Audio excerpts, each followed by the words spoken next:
Right. We are live. Let me just double check on the second monitor, make sure everything's going.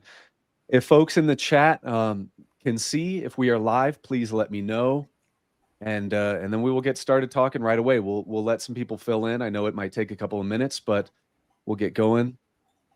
Looks like sounds good. Okay. One last bong hit. We can see and hear. Nice. Okay. We already got 224 people in here. That's incredible. You know what? While we wait to filter in, I hope everyone's having a great day. Everybody knows that I'm a massive UFC fan. So if there's any other UFC fans in the chat here, I hope you enjoyed the 320 last night. Fantastic event. Glad to see Yuri win. But onto the subject of today. Of course, we are joined back again by Kermit and Rob Jones. Their Twitter handles are in the video description. Please follow them. These guys are not just channel friends, but they're real life friends. Rob, other side. Oh, is it on the other side? Yes, there you go. Also check the video description. Over there. These are some great guys. Kermit and I were together for, again, I said this last time, I'll just say it again, for the 2024 hearings. Us three were all together for 2024 Seoul, and then us three were all together for the hearings just now, and these fine gentlemen got in the room. So a couple things we want to talk about today. Kermit and Rob are both incredibly intelligent and super. Yes, Khalil did gas too early. Sorry, I had to say that. One of the fights last night. But we're here today to talk a little bit about the Lockheed video. I mean, I am floored and honored for all the amazing reception from that video. I cannot believe how many people have tuned in and watched it. It's truly an honor. That so far has been, I mean, clearly my favorite video I've ever done. I put a lot of love into that. Especially the Lockheed material transfer section, Kona Blue, which we'll spend a pretty significant amount of time on today.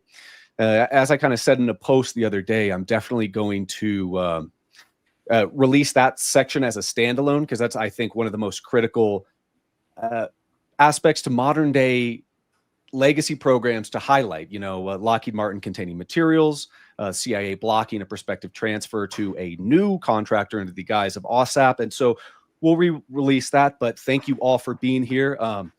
Rob, Kermit, we'll start with you. Rob, if you guys just want to give a 30-second intro for the people who weren't here last time, so you guys can just say what you do, what you're interested in this subject, and then we'll get going. Hey, what's up, guys? My name is Rob.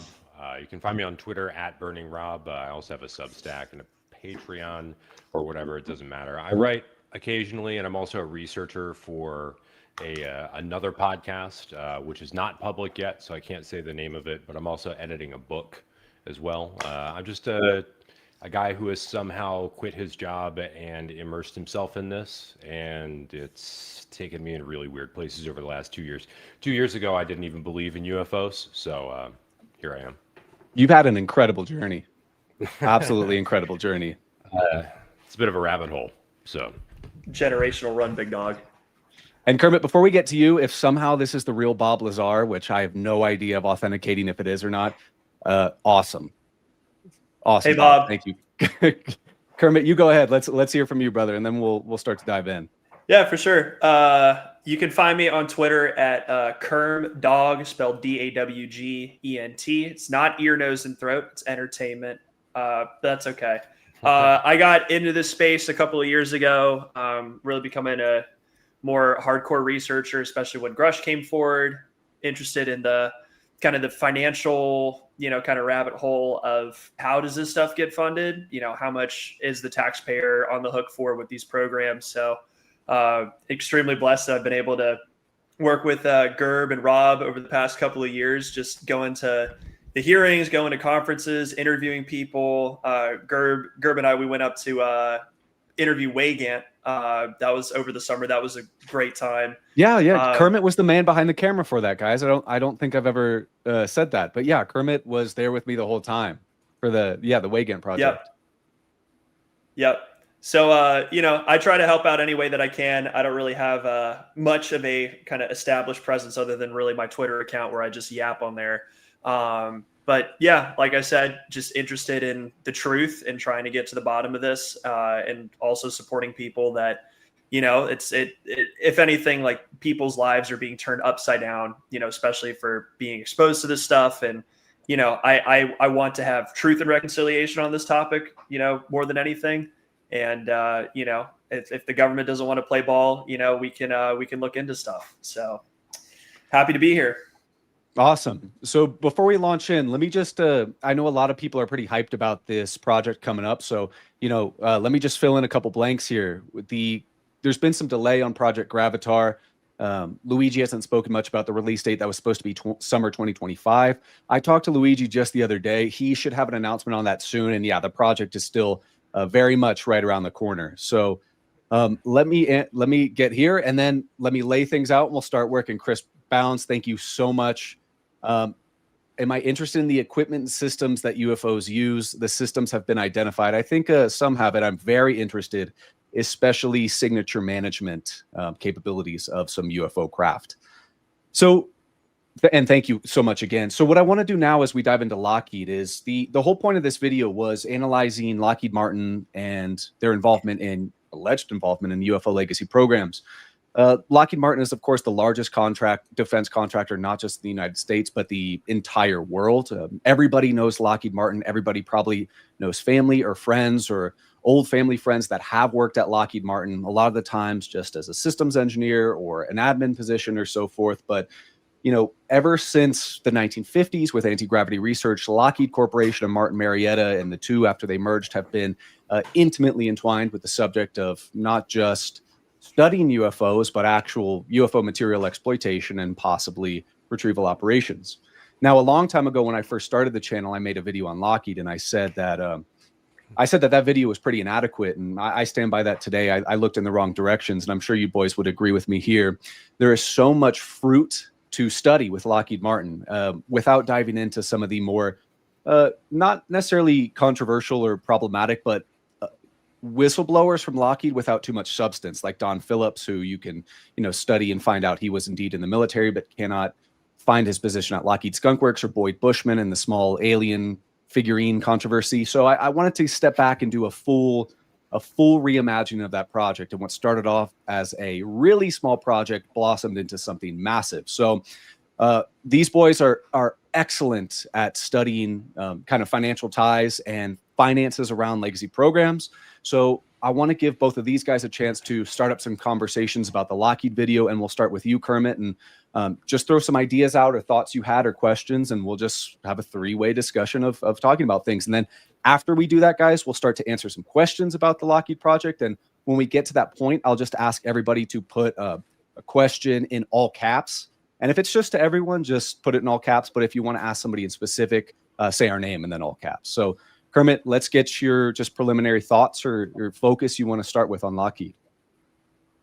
Yeah, for sure. Well, I think a good place to start for my little monologue for this bit is you have the recent disclosures from the CEO saying that they have a $1.6 billion loss on a classified program. And on earnings calls, Mr. Takelet, I think that's how you pronounce his last name, but Mr. Jim is describing the technology as magical, revolutionary, and game-changing. Mm-hmm. Very interesting stuff. Can't really get into details, but it's some type of capability that they want to field sooner rather than later. And also the company is comfortable, kind of eating the costs right now and taking losses because they think that there's some type of strategic advantage and probably profitability associated with it. Okay, so with that, and probably one of the more interesting kind of aspects of your documentary, Gerb, and I kind of pinged with you about this a little bit back and forth, was around kind of the guidance for the federal acquisition regulations and the DFARS, right? And specifically like the laws on the books that, if there is independent research and development, IRAD funding, how does that get justified? Can the IRAD be related directly to the program, or can it just be kind of around that, right? So you had a quote in the documentary talking about the notes, how that justification happens. And let me just pull my notes here. So DoD permits major defense contractors to include allowable IR&D costs as indirect expenses on defense contracts to the extent that the IR&D activities are potentially of interest to DoD. Interesting. Mm-hmm. So basically, like in the guide, like the full guidance is basically there's two ways that you can justify IRAD. The first one is that like it's attached to the normal contract, like let's say the F-35, right? If Lockheed Martin wanted to put $100 million into developing a new sensor platform, well, it's going to help the F-35 program, so they can charge it and they can allocate it along with that contract, right? But the second thing, and this is the more interesting part, is what if it's IR&D that might not be related to the contract, but it's of interest to DoD? And that's really that second part of that quote there. DoD interest, yeah. And before you continue, before you continue, and I'm sorry for interrupting you, but we're talking about IRAD way back since David Grush testified 2023 when he discussed how various legacy programs are funded, and he discusses misappropriation of funds. And when Moskowitz asks him to expand on that, he talks specifically about IRAD. Mm-hmm. Which basically the contractor on its own initiative can begin IRAD and R&D, whatever they see fit, that is a potential DoD interest item, and basically bill the DoD back for it. But sorry, Kermit, I'm sorry for interrupting you. Yeah, and then also just to kind of clarify it a little bit. So contractors are kind of allowed to spend money in ways that they think is justifiable. Like there is kind of like internal research and development, not necessarily independent. The difference is like what can they bill the government for, right? So like some defense contractors, they just run with their own research and development and they kind of fund that in-house. This is kind of like, hey, we want the government to foot the bill for this. So the second part of like it being potentially of interest to DoD, like how does that get decided, right? And I was going back and forth with Rob about this earlier today, and I actually have some interesting information. Awesome. So recently, here's how this gets decided, high level. Basically, what happens now is that the IRAD budget is sent to the company CEO, right? So provided that they're a major defense contractor, it is sent to the company CEO, and that's basically like the CEO has to justify the spend, right? This is a relatively new rule. This is something that came online and was published like effective January 2023. Mm-hmm. But Kermit, the process for creating this rule... expand on that a little bit? Can you expand a little bit on what you just said? The CEO is the one who determines whether or not it is of interest to the DoD. Is that correct? Yes. They are the one. Like, so the new rule basically requires the CEO to review and justify it, because before it used to just be the contracting officer. So whoever was running, the acquisitions portfolio, that contracting officer is the one that's like, here's our budget, and they send it to the Pentagon. And also, just to get a little bit nitty gritty, with like waive special access programs, unacknowledged special access programs, that type of thing, they can waive internal audit review by like DTIC and the Defense Contract Audit Agency. But that's on the government side. This isn't on the company side. On the company side, it used to just be the contracting officer. But then recently, as early as 2023, it's now the CEO that has to review this stuff. Guess who was involved in getting this thing online? Because the acquisition supplement, it was posted and published effective 2023, but it's been kind of in, back and forth. They published it first in 2017 under Ellen Lord, who is our Yep. So Undersecretary for Defense Acquisition and Sustainment. A little bit more about Lord too. Yeah. So she's interesting because also during her tenure, she was the one that enacted the corporate portfolio program, which kind of allows for cross-pollination kind of these special access programs in the corporate environment. It allows executives to have read on to this stuff. But yeah, so Ellen Lord, from 2017 to 2021, she was in this position at DoD. Then she goes on to work for certain corporate entities after her time there. Which corporate entity? SAIC. So there's that. Anyways, so she was actually involved in getting this acquisition supplement requiring CEO review. And specifically, like, she had beef with it because the rules weren't super clear, and it kind of allowed for a lot of gray area, this is for national security and here's our budget kind of thing. This is like this is a rule that like specifically requires the CEO. Like, I have to emphasize this continuously. Like, the CEO now has to approve and review the budget, which that's super interesting because remember what I just, like, how we started this whole conversation? The CEO of Lockheed Martin saying, hey, we have some magical game-changing technology. I don't want to speculate as to what this classified thing actually is, but at the very least now, starting in 2023, like the corporate level people have had to review this stuff. So I think that's really interesting. So I have a follow-up question for you. If Go the for it. CEO was the one that reviews this at this point, what additional levels of review does it go through after that? Like for this IRA&D, say the CEO determines, yes, this is all of potential interest to the Department of Defense. If it's for a waived special access program that's unacknowledged, does it go to any other form of review prior to the government just footing the bill? Well, it depends on what the program is.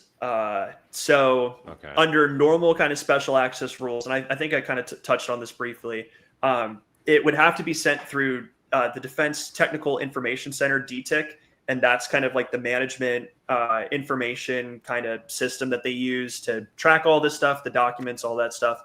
But then also the Defense Contract Audit Agency, which is the internal, DoD auditor, if you will. They're the ones that are supposed to review these transactions. But what I've kind of learned from this kind of, going down this rabbit hole is in a lot of cases, especially with these like waived, unacknowledged programs, the DCAA review, those audits can be like waived, and they can kind of, they can have classified auditors on it. They can compartmentalize it. There's like kind of ways that they can finagle kind of those processes to make sure that like the real goal of it is to keep the need to know down to a small number of people, right? It's just operational security of these programs.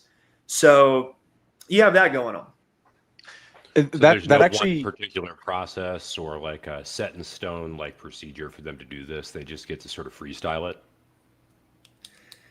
I think up until 2023, like I said, Ellen Lord had some disagreements kind of with these, like with the process as it was.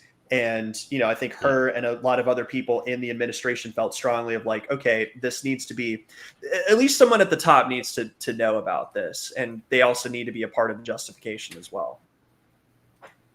That poses kind of an interesting question. And one thing you were talking about, Ellen Lord, back in, was it 2019 or 2021? She also signed into effect in her Undersecretary of Defense position, the Corporate Portfolio Program, which gave defense industrial based contractors like SAIC, like Northrop Grumman, like Lockheed Martin, a far easier and wider access to FFRDCs, DoD scientists, defense industrial based sites. So she did that and skipped on over to SAIC. I think what you're talking about here is pretty interesting. I've often pondered the question if a CEO of a defense industrial based contractor like Lockheed Martin would actually be read into a UFO Legacy Program portfolio, because as far as I'm aware, this sort of knowledge kind of stops at maybe the corporate director level for special programs, because somebody like the CEO or maybe the CTO or just levels almost above the board wouldn't necessarily have a need to know or kind of access to these special access programs, especially carve-out contracts. But with kind of the new fundamentals of IRAD, that poses an interesting question if kind of the tip of the spear of the corporate company is being exposed to these programs. Yeah, definitely. And I genuinely think that like, the second part of that guidance is like really what's at play here of like, as long as you can justify that it's of interest to DoD, like there doesn't necessarily have to be like a stated contract. Like you can kind of, especially like if you have more classified activities and it's like you do have to hide the financing of these programs for national security, all you really have to do is just say somewhere, either in writing, verbally to the contracting officer, whatever, and say like, hey, this is how it could be good for you guys. And please give us $100 million to finance our secret space programs and whatnot.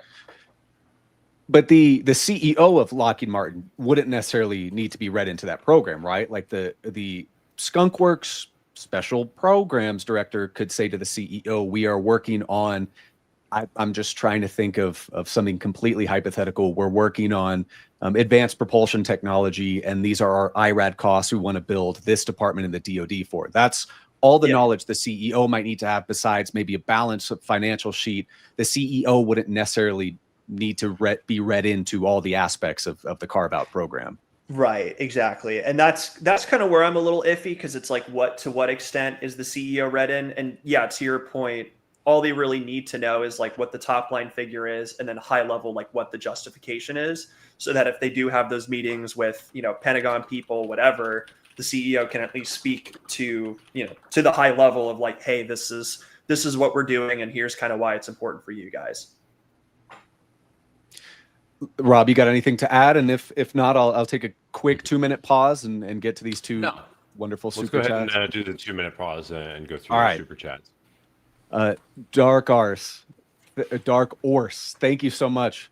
What is the most believable technology you believe UAP have based on all your research? I would say advanced signature management capabilities. What about you, fellas? I mean, I think the propulsion's pretty easily believable given everything that we know about electromagnetism and things of that nature. It's not that hard to believe.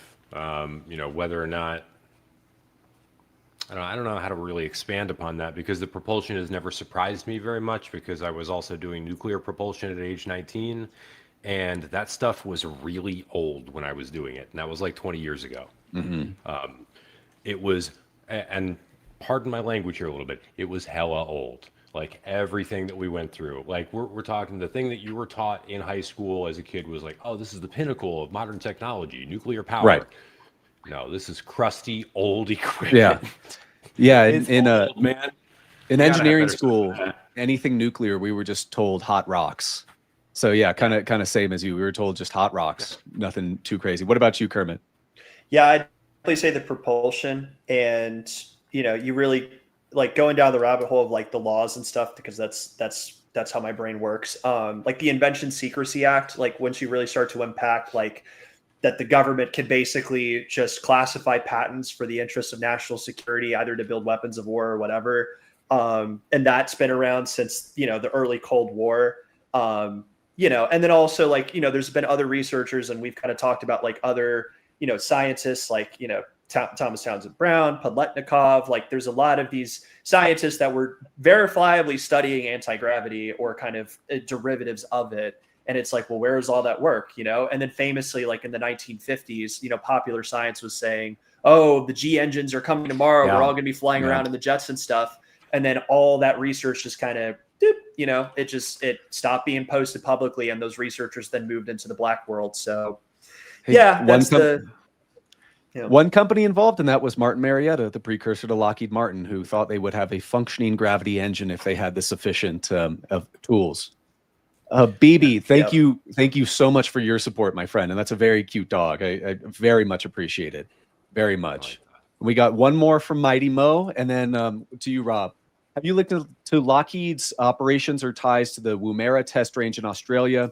The UFO Aussie has a good video. I have not, but I should watch that video. I'm still somewhat amateur in my Five Eyes legacy program connections, besides, of course, NRO operations over at Pine Gap. But that is a great place to start. Have you guys? I can actually chime in on that. I've seen that Please. video. I watched it in its entirety, and it was a fantastic video.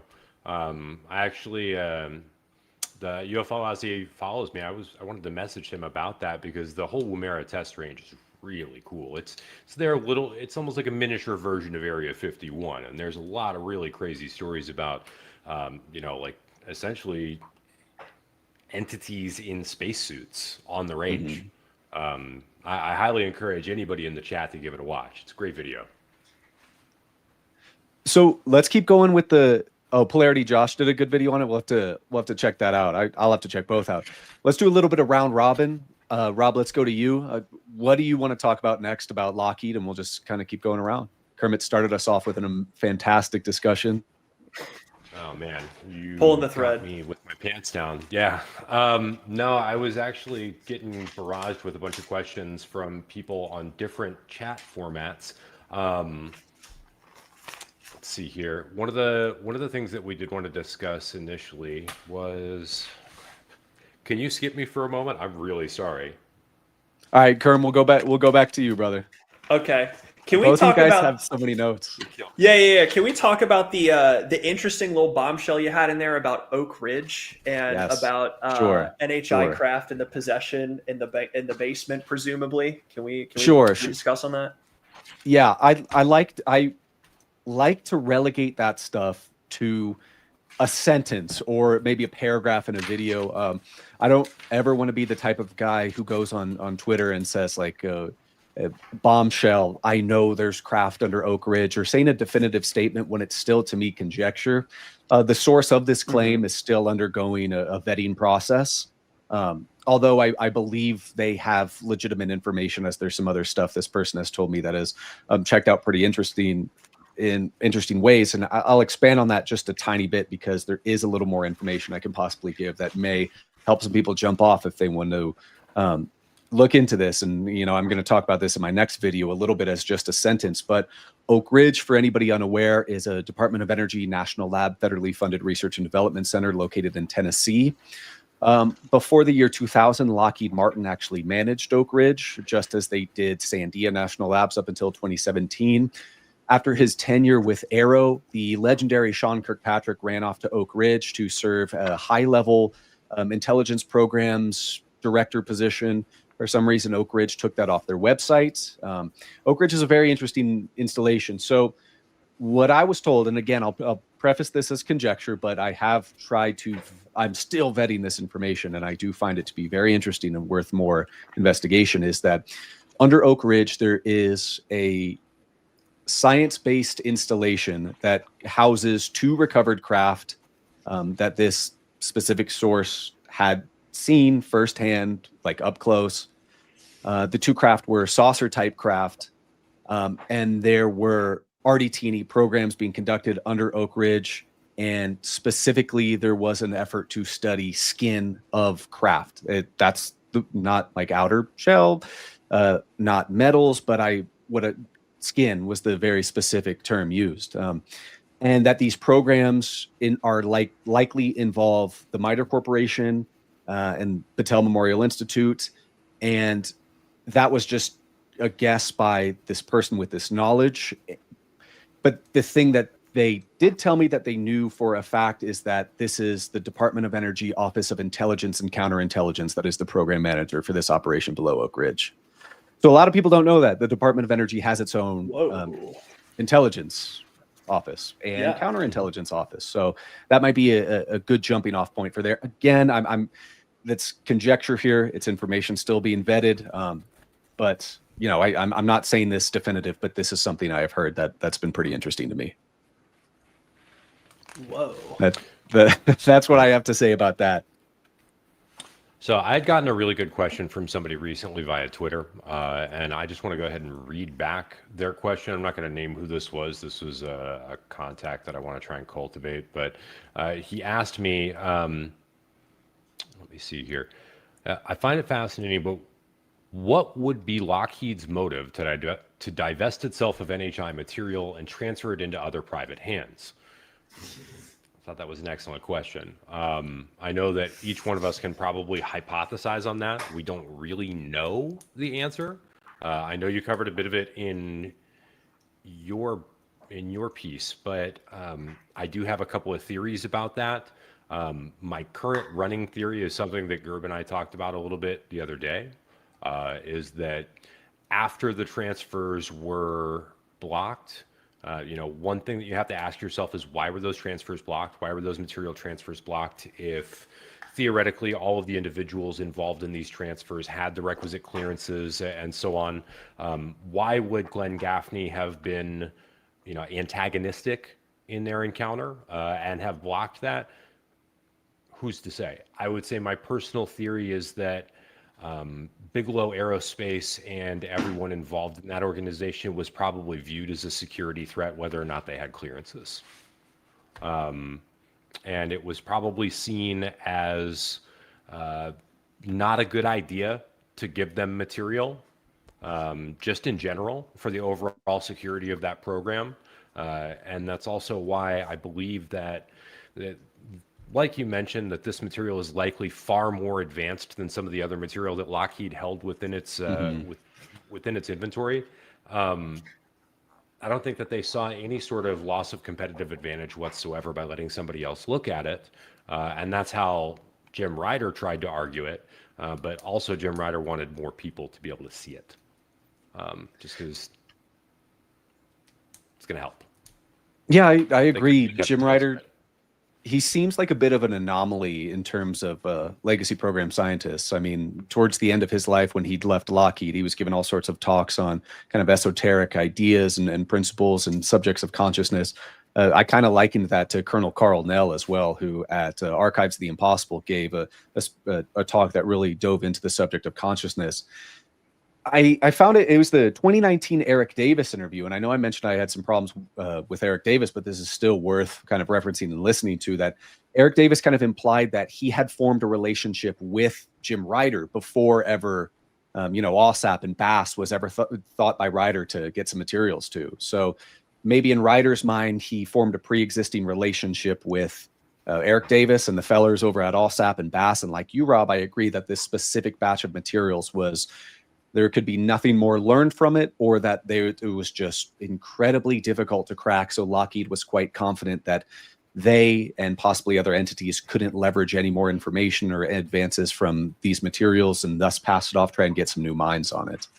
Yeah, I think that was going on. I think the other kind of plot line that we hear as well, like on top of having the relationship with like Ryder and Davis and like all the other scientists on OSAP, I think from Lockheed's perspective, like they had pretty much studied everything that they could from the material, and they kind of got what they needed out of it. And then now it's just kind of sitting in a corporate warehouse. They have to pay for the lights, they have to pay for the security. It's a liability. It's an expensive liability. They've already kind of figured out what they need to figure out. And maybe Ryder was like, okay, I have this relationship with the OSAP folks. Let's I'm fine sending it over to them, because I feel like I'm comfortable with these folks. But the superiors that are in charge of the program were like, no, that definitely not happening. And like further, I think even Davis talked about this too with the PEDs, because basically like the PED basically it codifies the contractors that are supposed to be involved in this, like the cleared list of contractors that are allowed to be kind of working in this, specialized environment.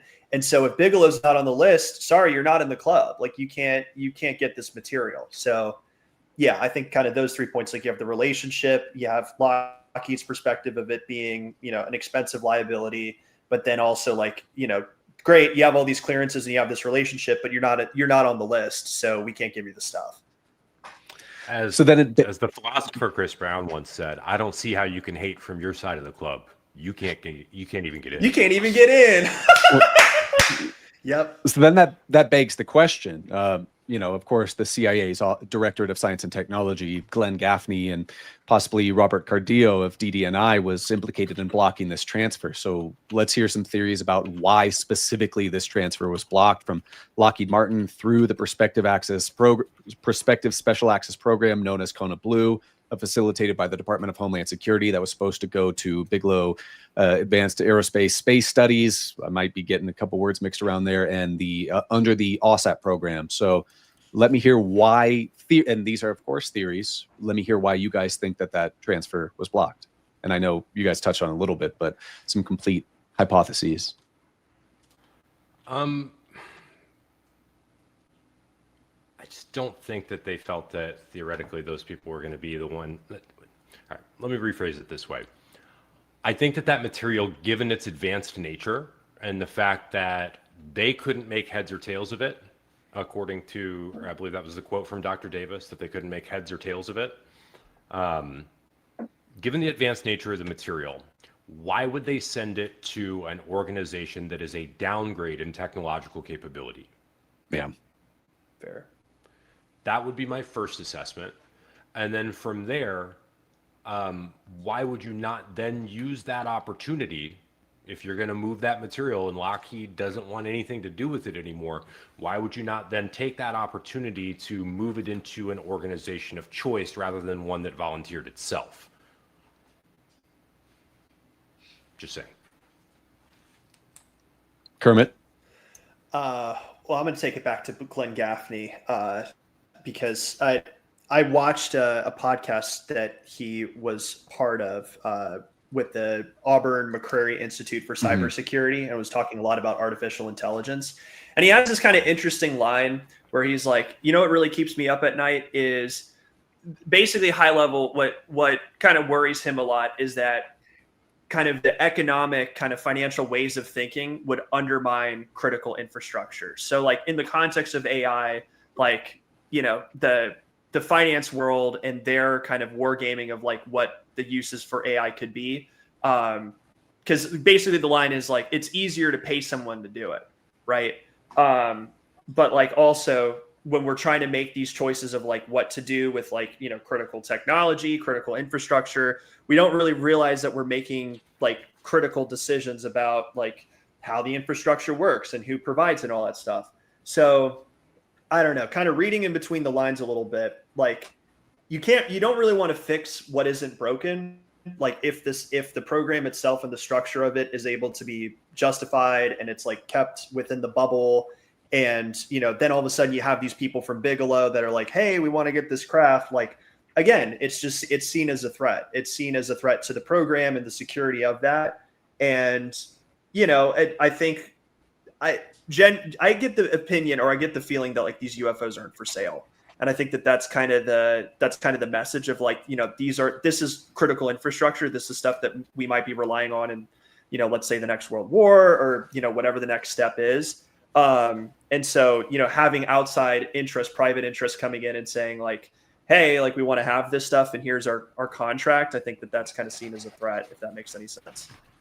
Well, one of the things, sorry, you go ahead, Rob. Oh, well, I just wanted to expand upon that a little bit, because that leads right into a lot of the stuff that I cover in my paper. And I have sort of a new working theory about that I'll go into just a tiny bit.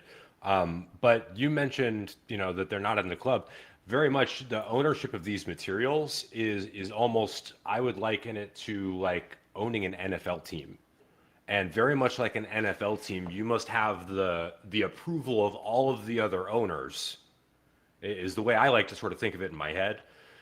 You need to have the approval of the other owners before you're even allowed to buy the team. Sure, you may have the money. Sure, you may have the means and the ability to take that material. We're not going to let you have it unless we say it's okay, which is clearly what happened there, in my opinion. I think that they were waiting for somebody that was, you know, more reasonable. They said, okay, no, you can't do this in, you know, 2009. You can't do it in 2010. You need to find somebody better for this. And I think that potentially Mary Sturdivant found them somebody better.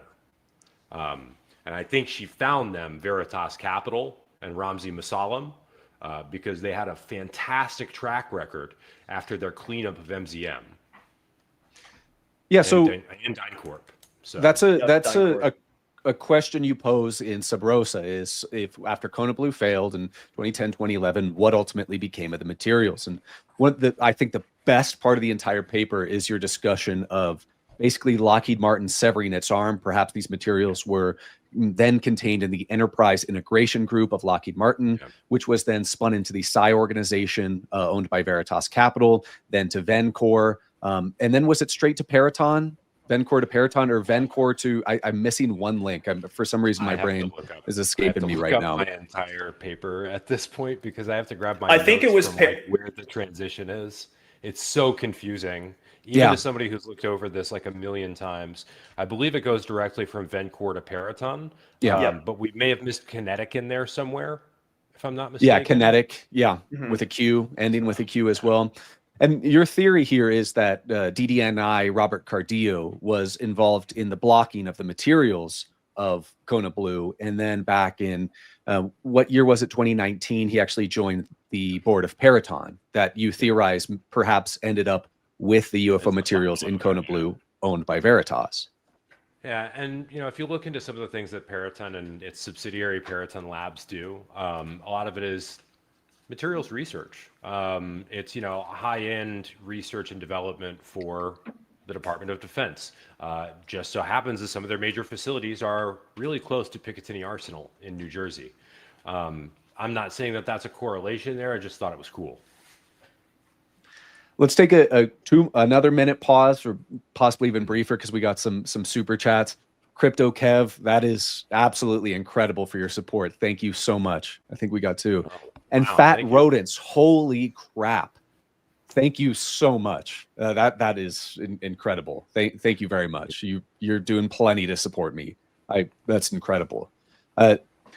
One of the things that interested me that kind of stuck out from some of the words of Eric Davis is he's spoken about in 1989. There was supposedly there was supposedly some sort of directive to recollect UFO materials under DoD or IC control and basically pry all these materials back from contractors. And he said that there was an effort in '89 that all these contractors had to give materials back to the elements of the United States government. I disagree with that completely. I think that if Davis is actually onto anything there, if it's not a misunderstanding or an actual program protection strategy, perhaps in '89 there was some concentrated effort for contractors to give up to materials not to the United States government but back to FFRDCs, which actually have the necessary clearances and infrastructure to hold the materials.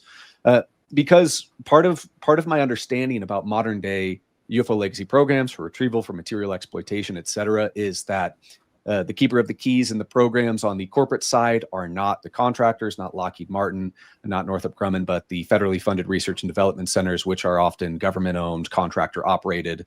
And this is a way for the United States government or elements of DoD and IC or the Department of Energy to continue to have their finger on the materials or programs or knowledge and divvy out information, materials, knowledge on a need-to-know basis to contractors, specifically to corporate directors of special programs. So one of the theories I have kind of working with here for Kona Blue is that perhaps there was a previous effort where contractors aren't necessarily supposed to have craft bulkheads or craft hulls.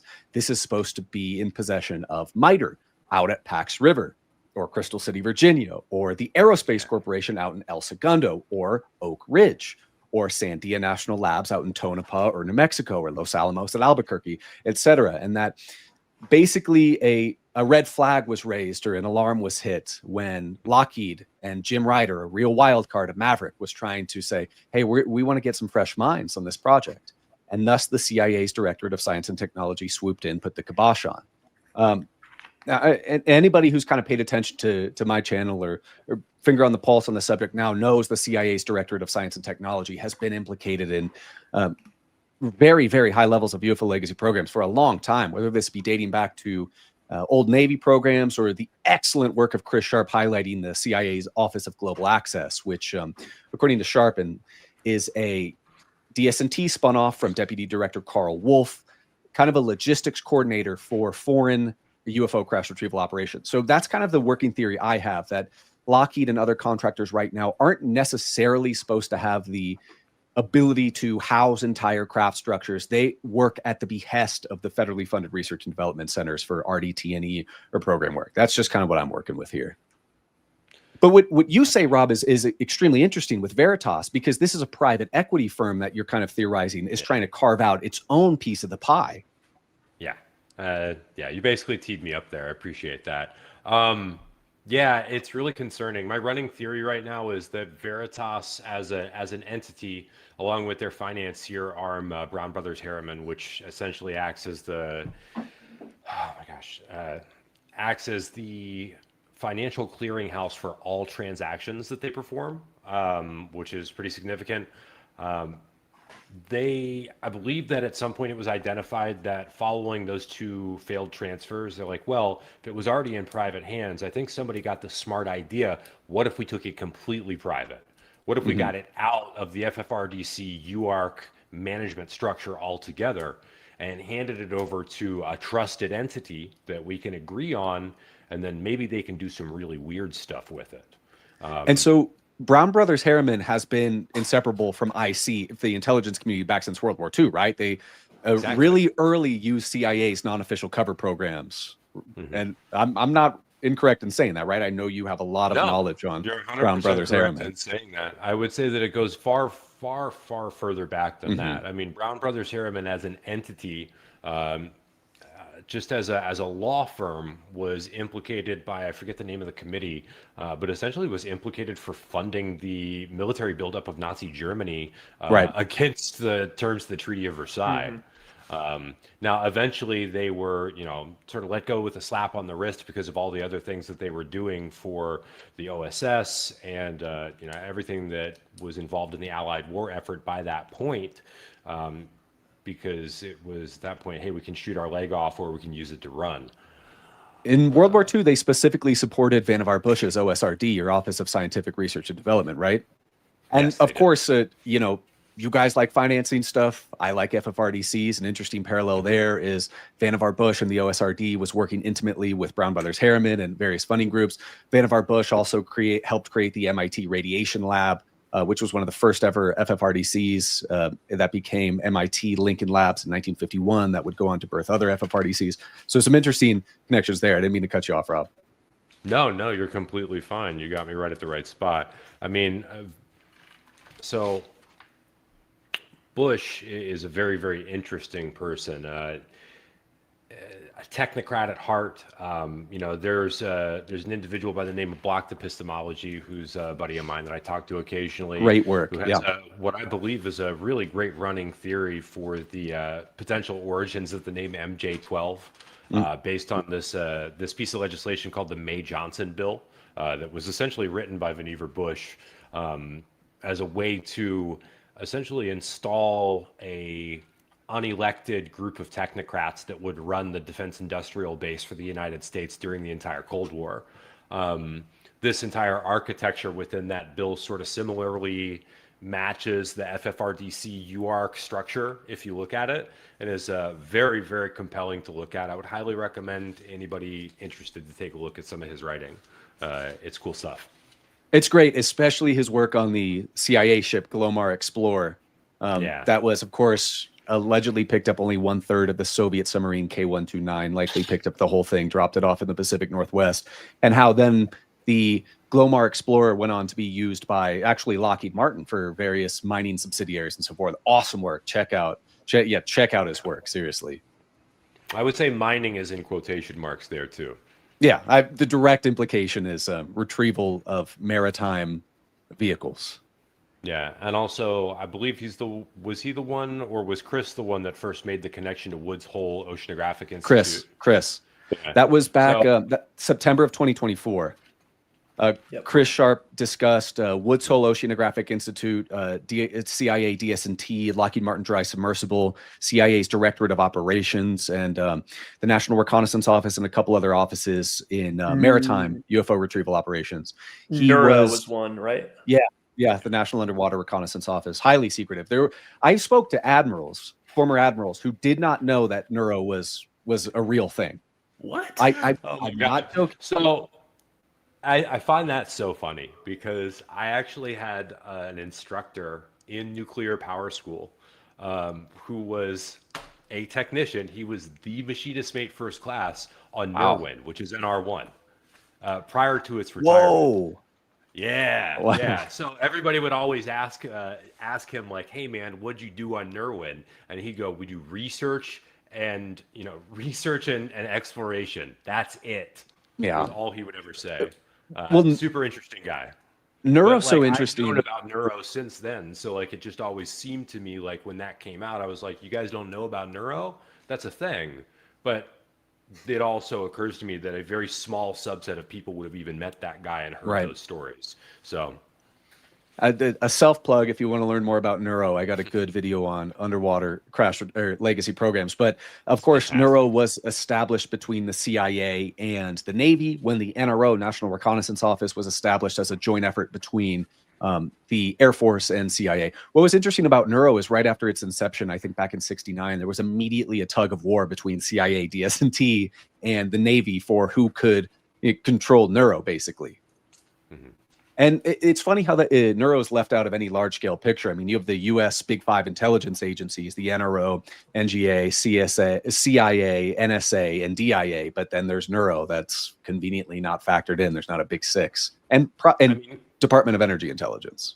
I mean, keep in mind that the NRO would be out of that discussion entirely if anybody had their way about it, if not for accidental leaks in Senate memos. And still, even after that, it took another 20 years for them to even officially acknowledge that the NRO as an agency existed. So that was the same thing with Neuro. Old Senate memos talking about the Neuro under the Navy Special Program, and it wasn't really highlighted until then.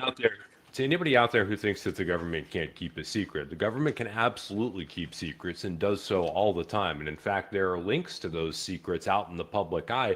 We just don't know where to look for them because there's too many of them. Right. What I lost my train of thought. What were we talking about right before we got on Chris Sharp and USO retrievals? Ooh, man. At that point, we were discussing. Because we branched off and divvied from talking about early capital groups and Brown Brothers Harriman. Vannevar Bush and the May Johnson. Yeah. Yes. Okay. We Oh, were yeah. referring to blocked epistemology's work and Yeah. that we branched off from that a little bit. So let's try and circle back. And you fellas tell us more about early capital groups, Brown Brothers Harriman, the emergence of Veritas Capital, and how these sorts of capital institutions may be associated with UFO programs. Well, I can't really speak to the early history of private capital. That's not something that I've done extensive research on. I will preface this with I am not a finance guy, so please, any of the finance Good thing Rob guys is. out there, I mean, Kermit is. or I was going to say Kermit is, yeah. Not really, so but please, I'll let it any of play. the finance guys out there, please, feel free to shoot me a DM, give me corrections. I've had a couple finance guys reach out to me via Twitter with some really excellent feedback from the research. So, but anyways, point being, prior to all those caveats, that I don't know a ton about the early history of private capital. As far as I can tell, private capital really only started entering the picture post Cold War. And I don't know all the machinations that I've been able to look at for, company acquisitions and divestitures, for the most part, prior to 1993 or 1994, do not usually involve private equity groups as the driver. So following the end of the Cold War, you do see a mass cannibalization of a large number of private contractors into what we call the primes. That was during a period which was referred to as base BRAC, B-R-A-C, base relocation and closure. It was essentially the drawdown following the Cold War. This program deleted like 70% of the DoD budget at the time. Yeah, so whittled down prime contractors, for example, Northrop Grumman picking up TRW and realignment. Thank you, Danny. Yeah. Realignment, Okay. Yeah. Yeah, and Lockheed Martin picking up other institutions, and then even like EG&G special projects being picked up by ACOM and eventually back into Amentum. Yeah, so a huge consolidation period. That's interesting, 93, 94, because that's also when we see the complete reorganization of the Special Access Program Oversight Committee that, according to the legend that is the Wilson Davis notes, that's when there was a reactionary movement after the programs were almost outed by an internal audit. And SAPOC was reorganized. A lot of power was given to the senior review group, the SRG, and to make secrecy of programs. Speaking of that, I wanted to dive into this topic with you guys a little bit because go ahead, Kermit. Sorry. I have 2 points, just real quick, just on private equity, kind of the financial high-level history. So private equity kind of as an entity and as a business, like really started to come to the scene, like just in the normal industry in the 80s and 90s. So seeing these like new private equity workshops spinning out in the early 90s, like it, not just like the defense guys, like this was kind of a market movement. So this was a larger trend where like private equity workshops were like coming into being, they were starting to operate for real. I think there's kind of some laws that were like specifically codified that. I'm not super familiar with it, but that's kind of the market trend. And then second, just wanted to just point that out.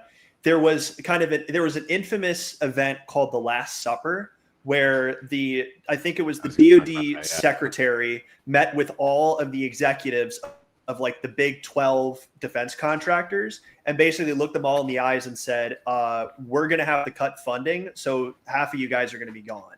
And that basically was the impetus for those discussions of like Lockheed merging with Martin Marietta and, Northrop acquiring TRW and all these different firms. It's like, it literally spawned out of an event that was called the Last Supper, because it was like, hey, Cold War's over, writing's on the wall. We can't be spending as much. Like we just passed BRAC, we can't spend as much on defense stuff anymore. And also we want you guys to consolidate to make it easier for the government. Further lore on that dinner. It took place in the Pentagon cafeteria, and also was the night before BRAC was going to be passed. They had insider knowledge. Wow. Yeah, they had insider knowledge that night that it was going to go through. So that's why they had the dinner. It was like, so essentially it was like guess what? You have the insider knowledge now. Go ahead and start making offers. Start buying each other. Wow. Yeah. So I want to get through a handful of super chats, and then Rob, I would like to dive into how Robert Cardillo made his way into your paper and his significance there. So let me get here from Celebrity Bigfoot. Wow, thank you very much. On January 5th, 2000, a UFO incident occurred over Highland, Lebanon, Shiloh, Millstadt, and Dubo, Illinois, witnessed by several witnesses, including police. Why did this case vanish from history? Off the top of my head, I'm not familiar with this case, but what I will do is go on a website. It's called ufo.search.com. This is a database by Richard Geldreich. I'm sure you fellas know who he is on Twitter. He has an excellent database for UFO sightings. So I'd like to cross-reference that to see if I can find out any more information. Again, that's ufo-search.com. Fantastic website. Crackerjack. That's incredible. Thank you. Just so everybody knows, these super chats, because these fellas are joining me again. These are the super chats we're getting tonight. These are being split between the two gentlemen, myself here today. So you guys are incredible gentlemen for joining me today. So it's the least I can do. Jonathan, thank you for your efforts presenting the subject. What else is known about Nas Lamore in California related to the Black Triangle sightings? I would like to talk to Ryan Sprague to learn more. His article on medium.com is what I referenced from an airman about 6 separate times witnessing a Black Triangle over the Naval Air Station, Lemoore, California. So I do plan to learn a little more about that. If this is the first time you're hearing about the Naval Air Station, Lemoore, this is just in reference to my work on Roderick Castle and the triangle he saw in March 1997, a little bit northwest over the Marine Air Station, or the Marine Station near 29 Palms, just southeast of Edwards Airspace. Saw a massive Black Triangle during the Hunter Warrior Advanced Warfighting Experiment. I took the route of researching the Navy's involvement here for Nautic, Fallon, Nevada, and Nas Lamore, California. So if you're new to that, that's kind of the impetus for this question. We got a couple more, and then we shall get to a really juicy topic. M, thank you so much. I just wanted to say I emailed you, messaged you on Patreon regarding a football-sized Black Triangle I witnessed that ended up hovering over a national lab, usually not mentioned. Thank you, and I will get to that tonight. I'm sorry I've been a bit behind on messaging back, just been flooded, but thank you very much. And yes, I'm very excited to hear about it. Damien, thank you. Thank you very much for your incredible efforts, and I like your profile picture. Chris Bounce, thank you again, my friend. Can I get you to write a review of the book I am writing over saucer tech? I started that research back in 2007. I go all the way to the craft and the Vimana to Russian recovery. Yeah, please. If I would love if you could send me a copy. If you have a PDF or a link to purchase it, please just send it on uapgerb@gmail.com or uapgerb@protonmail.com, and I'll share it with these gentlemen as well, so we can all take a look. But thank you very much. So in Rob's piece, Sub Rosa, which is linked in the comments on medium.com, this is 28 pages. The PDF is Substack, but yeah. Substack. Okay, yeah, on Substack. I think Rob was very fair to paywall an article like this because it's incredible, but he made it free. So check it out in the video description. I highly recommend reading this. One of the sections, Rob discusses Kona Blue and conventional wisdom, and I strongly believe this is the case, that CIA DS&T Deputy Director Glenn Gaffney put the kibosh on the Kona Blue transfer. Rob kind of proposes that DD&I at the time, Robert Cardillo, was also involved in the blocking of this transfer. So, Rob, what can we learn more from you about Cardillo, and why was he involved in your research? I mean, the reason that Cardillo got brought up in my research, and I think that Chris Sharp can probably attest to a little bit of this as well, is that sorry about that. My dog just barked. I had some contact with a senior CIA officer who I will not name, but I was led to believe that potentially Glenn Gaffney did not block that transfer by that person. I'm not sure if I believe that or not. No, we discussed this offline. Personally, I think that's probably a program protection strategy. But sorry, Rob, go ahead. I agree. No, you're completely fine. I agree as well. I think maybe it was a program protection strategy, but I don't want to go outright and say that about that person, because I think that maybe they had a friendship with Gaffney, and maybe that clouded their appraisal of the situation. I'll just sort of take that one in stride and not sort of read into it more than I need to. I think there are a couple different ways to read Cardillo's involvement, right? So technically, we've done the background research, and we found out that yes, technically Robert Cardillo would have been the person that would have had the ultimate authority to block that transfer. He would have been the deputy director of intelligence integration, who was appointed at the position by James Clapper, I believe in 2009, if I'm not mistaken. It was a new position that consolidated multiple other positions within, I believe it was intelligence collection and another, if I'm not mistaken. But please, anybody feel free to correct me on that. It's not super material to the argument here. My main point being that while he may have been the person that had the official on paper authority, I think that it may also have come across his desk during the process. And that may also lead to my second hypothesis here. Like you mentioned, Glenn Gaffney is who I'm leaning towards as the person who killed that. But I think that Cardillo getting involved and finding out about this, as well as a couple of other factors you discussed with like Mary Sturtevant, leads me to believe that there was an opportunity identified at that time to take that portion of the material completely private, and Cardillo may have been the access guy for them. That's why we find him on the Peroton board later on, and a number of other connections with him that I don't go in fully discuss in my paper. But by 2019 he was on the board.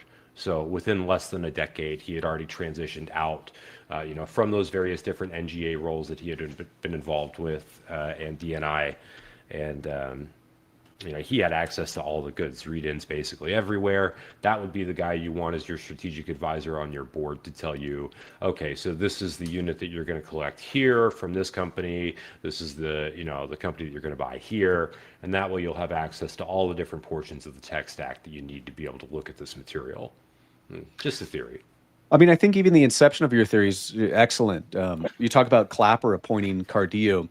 Correct me if I'm wrong, but even the Arrow Historical Report Volume 1, which is chock full of provable lies, I think even the historical report talked about a second attempt for material transfer from an unnamed contractor, Lockheed, back in 2009, not 2010, 2011, and that Clapper was the one who denied this transfer. So perhaps an apostle of Clapper helped deny here. So and you do bring up... Go ahead, Rob. No, go ahead. I was just going to say, a couple times you've brought up Mary Sturtevant, and to talk about her a little bit, she is a figure I wanted to bring to light in the video. She was vice president at Lockheed Martin for government affairs from 2006 to 2021, and for various intelligence programs at Lockheed Martin, at least between 2010 to 2015, at least. Her background... It's very interesting. She is somebody who used to work with Jim Ryder, but also she was formerly BDM on technology transfer. Numerous CIA roles, including helping spearhead an office that was a joint venture between the CIA's Directorate of Science and Technology and Directorate of Operations. So one of my things was, hey, is there a conflict of interests here? Exactly. That's exactly what I was going to try and point out. You talk about how once you're a member of the agency, you're a member of the agency for life. Well, why are members of the agency the ones that are being assigned to the Senate Select Committee on Intelligence and writing the rules for how the oversight takes place on the agency? That doesn't exactly seem like a good thing if you ask me, but And then National Security Council for, I think it was presidential affairs under George W. Bush. Well, she was the president's assistant, wasn't she? Yeah. This lady had some very high level roles. And after I tweeted about her, I kind of asked you fellas if you could come up with anything else. And it was Rob here that came up with a couple pictures of Mrs. Sturtevant at a INSA meeting back in 2016. Yeah, the Intelligence and National Security Alliance. It's it's an organization where people get together and have dinners and pat each other on the back and sometimes show up in pictures with name tags that they shouldn't have on. And who was it? Who was an attendee to that meeting? Oh, the people that she was posing for the picture with, Robert Cardillo was at the meeting, and I found a couple of other meetings that Cardillo was at with her, but also the people that she was posing with were John Brennan on her right-hand side, which for those familiar with the Obama era Tuesday morning kill list, he is the progenitor of that. And then on her left, it was Charlie Allen from the Chertoff group. Charlie Allen indirectly, this is arguable, so I'll just state that, but Charlie Allen is basically, in the way that I would like to phrase it, he's the guy who's basically responsible for the false WMD intelligence in Iraq. So, which was also perpetuated by SAIC as Yes. well. They chaired the commission to cry for WMD, and then chaired the commission excusing themselves from false intelligence around WMD. correctamundo, sir. It's awesome. You can forgive yourself for your own crimes if you get high enough in your hierarchy. So let me ask you guys, we attended the hearings back on 9 September. Were you guys pleased? Were you surprised? What were your thoughts when George Knapp said Jim Ryder's name, and then this was Jeremy Corbell. Jeremy whispered to Knapp when Knapp was asked about who are the gatekeepers here, and he shouted out Glenn Gaffney. What was your guys' immediate response to hearing that? Kermit, you want to go first? I think you had the same response as me, so. Yeah, I was just like, oh, okay, we're name dropping right now. Yeah, it's very interesting. Because I think if I remember correctly, Ryder was the first one that got name dropped, and that was like George Knapp basically volunteered it. And then kind of what happened in the room was I think Corbell and Knapp were kind of talking a little bit, and then Knapp was like, I can give you a name of another gatekeeper. And that's when Glenn Gaffney came out. That was interesting, kind of a dramatic reveal. Yeah, you could kind of hear a pin drop, I think, in that room because we've heard his name before. It's been he's been publicized as like someone that's involved with the material transfer and blocking it out. And then also, this might be speculation on my part, but I think Arrow in their first historical record report, they have this memorandum for record from this like unnamed CIA senior official who I think is Glenn Gaffney, that basically, they have it on record of him saying like, I have no knowledge of this event and, I wasn't a part of it. So again, that Arrow report's chock full of irreconcilable differences. I don't necessarily know if I want to call it lies, but there at least are, there's two different things going on. Like it's either Glenn Gaffney was part of it and there's this group that shut it down, or he didn't know anything about it. Neither it's another person or whatever. So there are direct lies in that report. Think what you will about the story of Michael Herrera, but in that Arrow historical report, it discusses his testimony about seeing American Special Forces in black and an extraterrestrial vehicle. Well, we actually got his memorandum for record from Arrow. It took a long time to get that, but of course the MFR makes no mention to such. So there, if details like extraterrestrial and U.S. Special Forces, if those little lies are just completely terrible misrepresentation of his story are present in just one witness testimony, how many other falsities are there? That's why even talking about Clapper possibly denying a material transfer in 2009, you still have to take it with a grain of salt because it's from Arrow. Yeah. And one of the things I can't really stress enough, and I'm sure you guys agree, is the involvement of CIA's Directorate of Science and Technology here.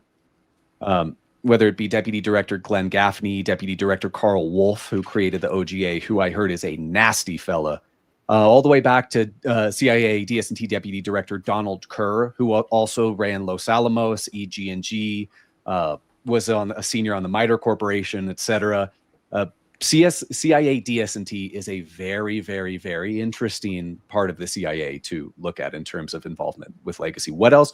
What other things have you guys run in specifically with DS&T? Because that's a subject I would love to talk about all day. I mean, for the most part, my research has not concerned directly the CIA's DS&T, so I have not specifically dealt with them. I don't really like messing with the CIA. They scare me. What about you, Kermit?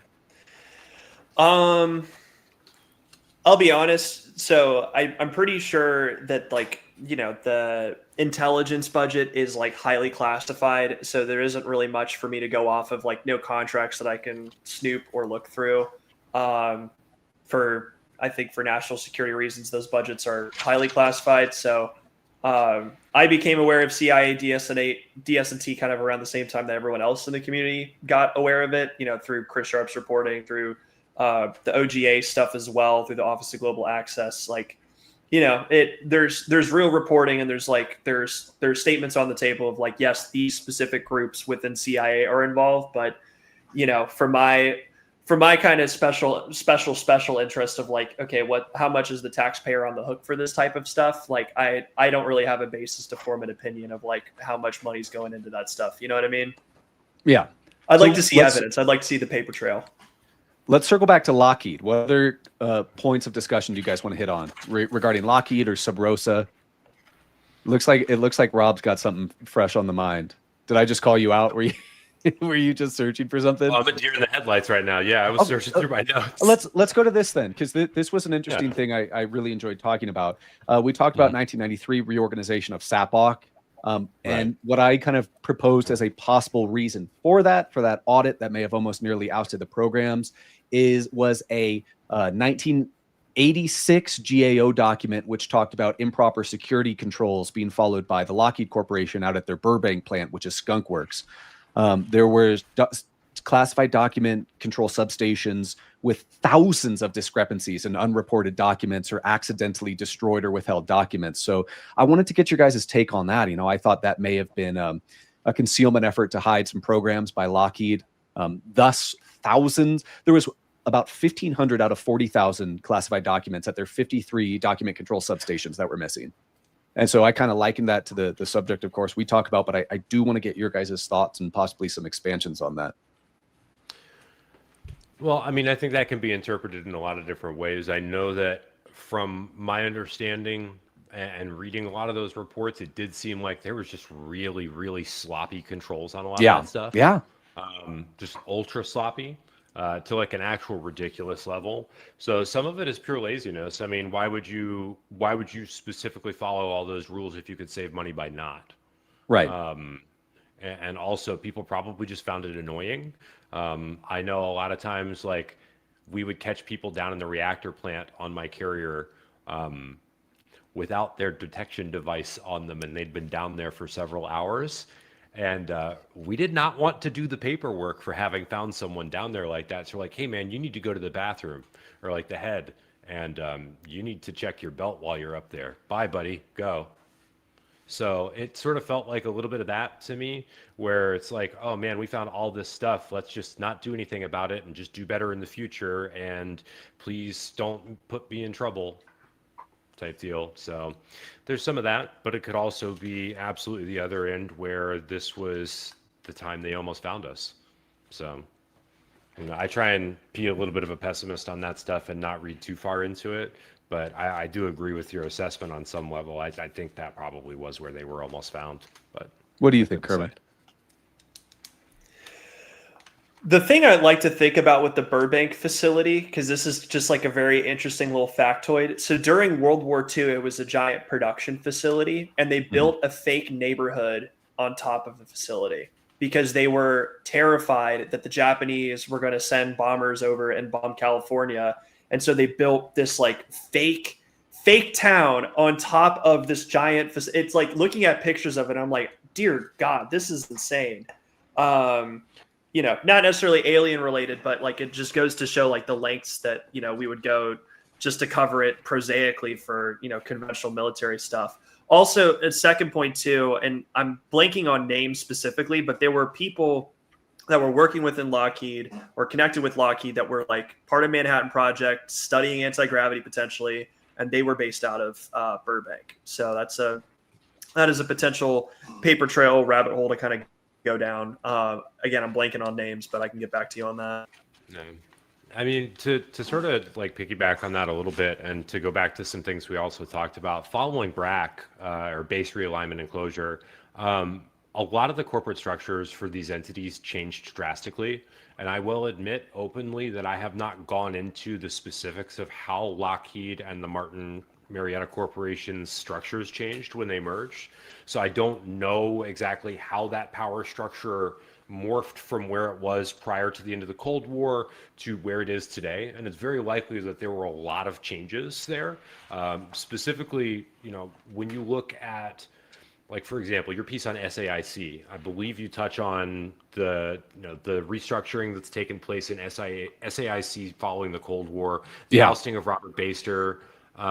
If you look at a lot of these organizations and these companies following back, a lot of them have moved away from the previous employee stock ownership plan formats that they had and moved into these very complex, arcane corporate structures in order to facilitate these weird divestitures and like hand washing movements where they take these companies and change their names, but they don't change the personnel, they don't change the programs, they just change where it's housed. It's all extremely confusing and looks to be, on purpose to both maximize profits and minimize oversight.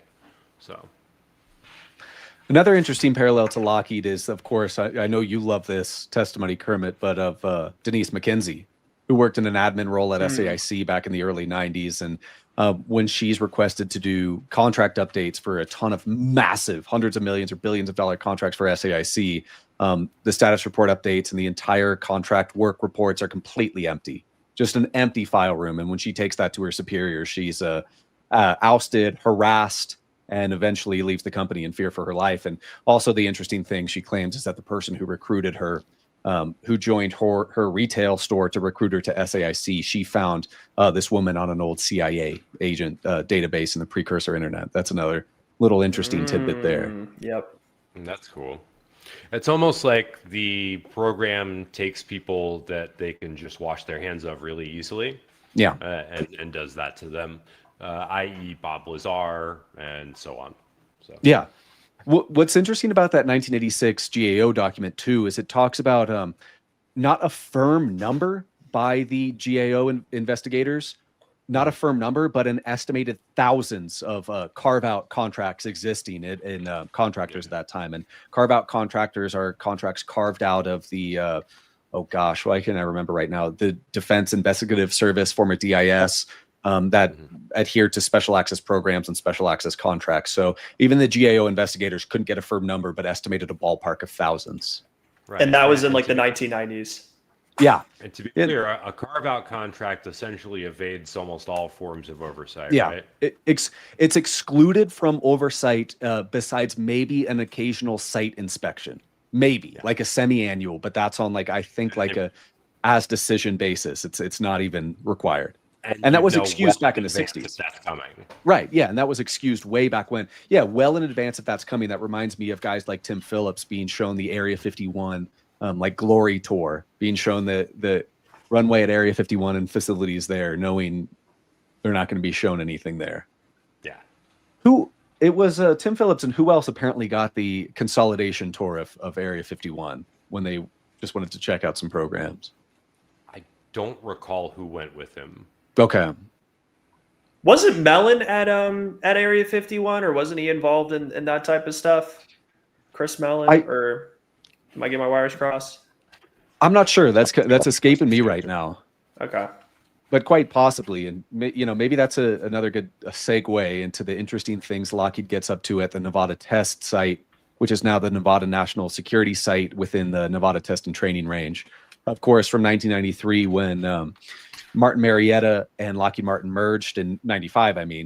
Martin Marietta took control of this FFRDC in 93 up to 2017. The Lockheed Martin controlled the Tonopah Test Range, TTR. How much do you guys know or have studied about the TTR Tonopah? It's considered like Area 51's Area 51, a super secret Department of Energy weapons testing range. I mean, I've looked into Tonopah quite a bit on my own, just specifically for like more prosaic projects like the F-117 Nighthawk. Yeah, that's where they were stored.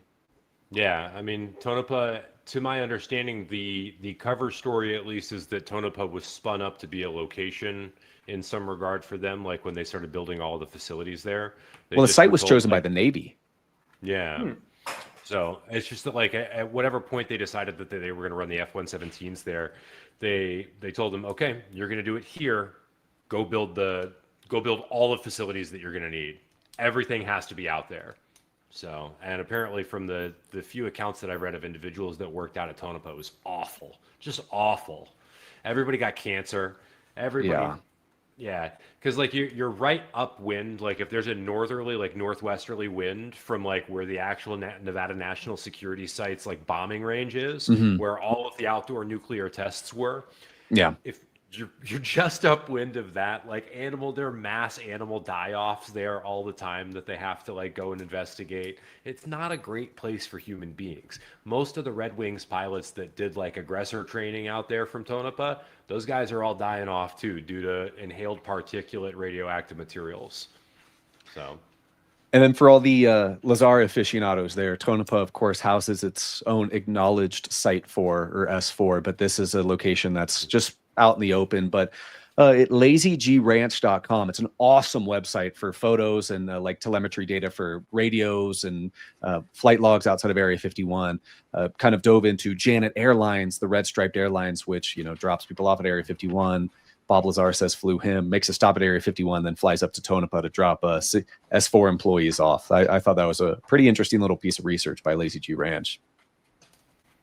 Now, Site do you 4 guys is really interesting. Like, go for it. go ahead, Kermit. Go, Kerm. Okay, I was just saying, Site 4 is really interesting because if you look at it on Google Earth, which as I usually do, there's like there's a second security gate to get into that place. Like there's after you get into the TTR, like there's a second like almost security system around it. And yeah, no, I was blown away by what you were talking about, like in the Lockheed doc. I opened up Google Earth and was like, what? Like this is crazy. And it's an old Sandia map. Yeah. I saw the classified bunker too with the double gate with the double security fence too. It's just what? Crazy.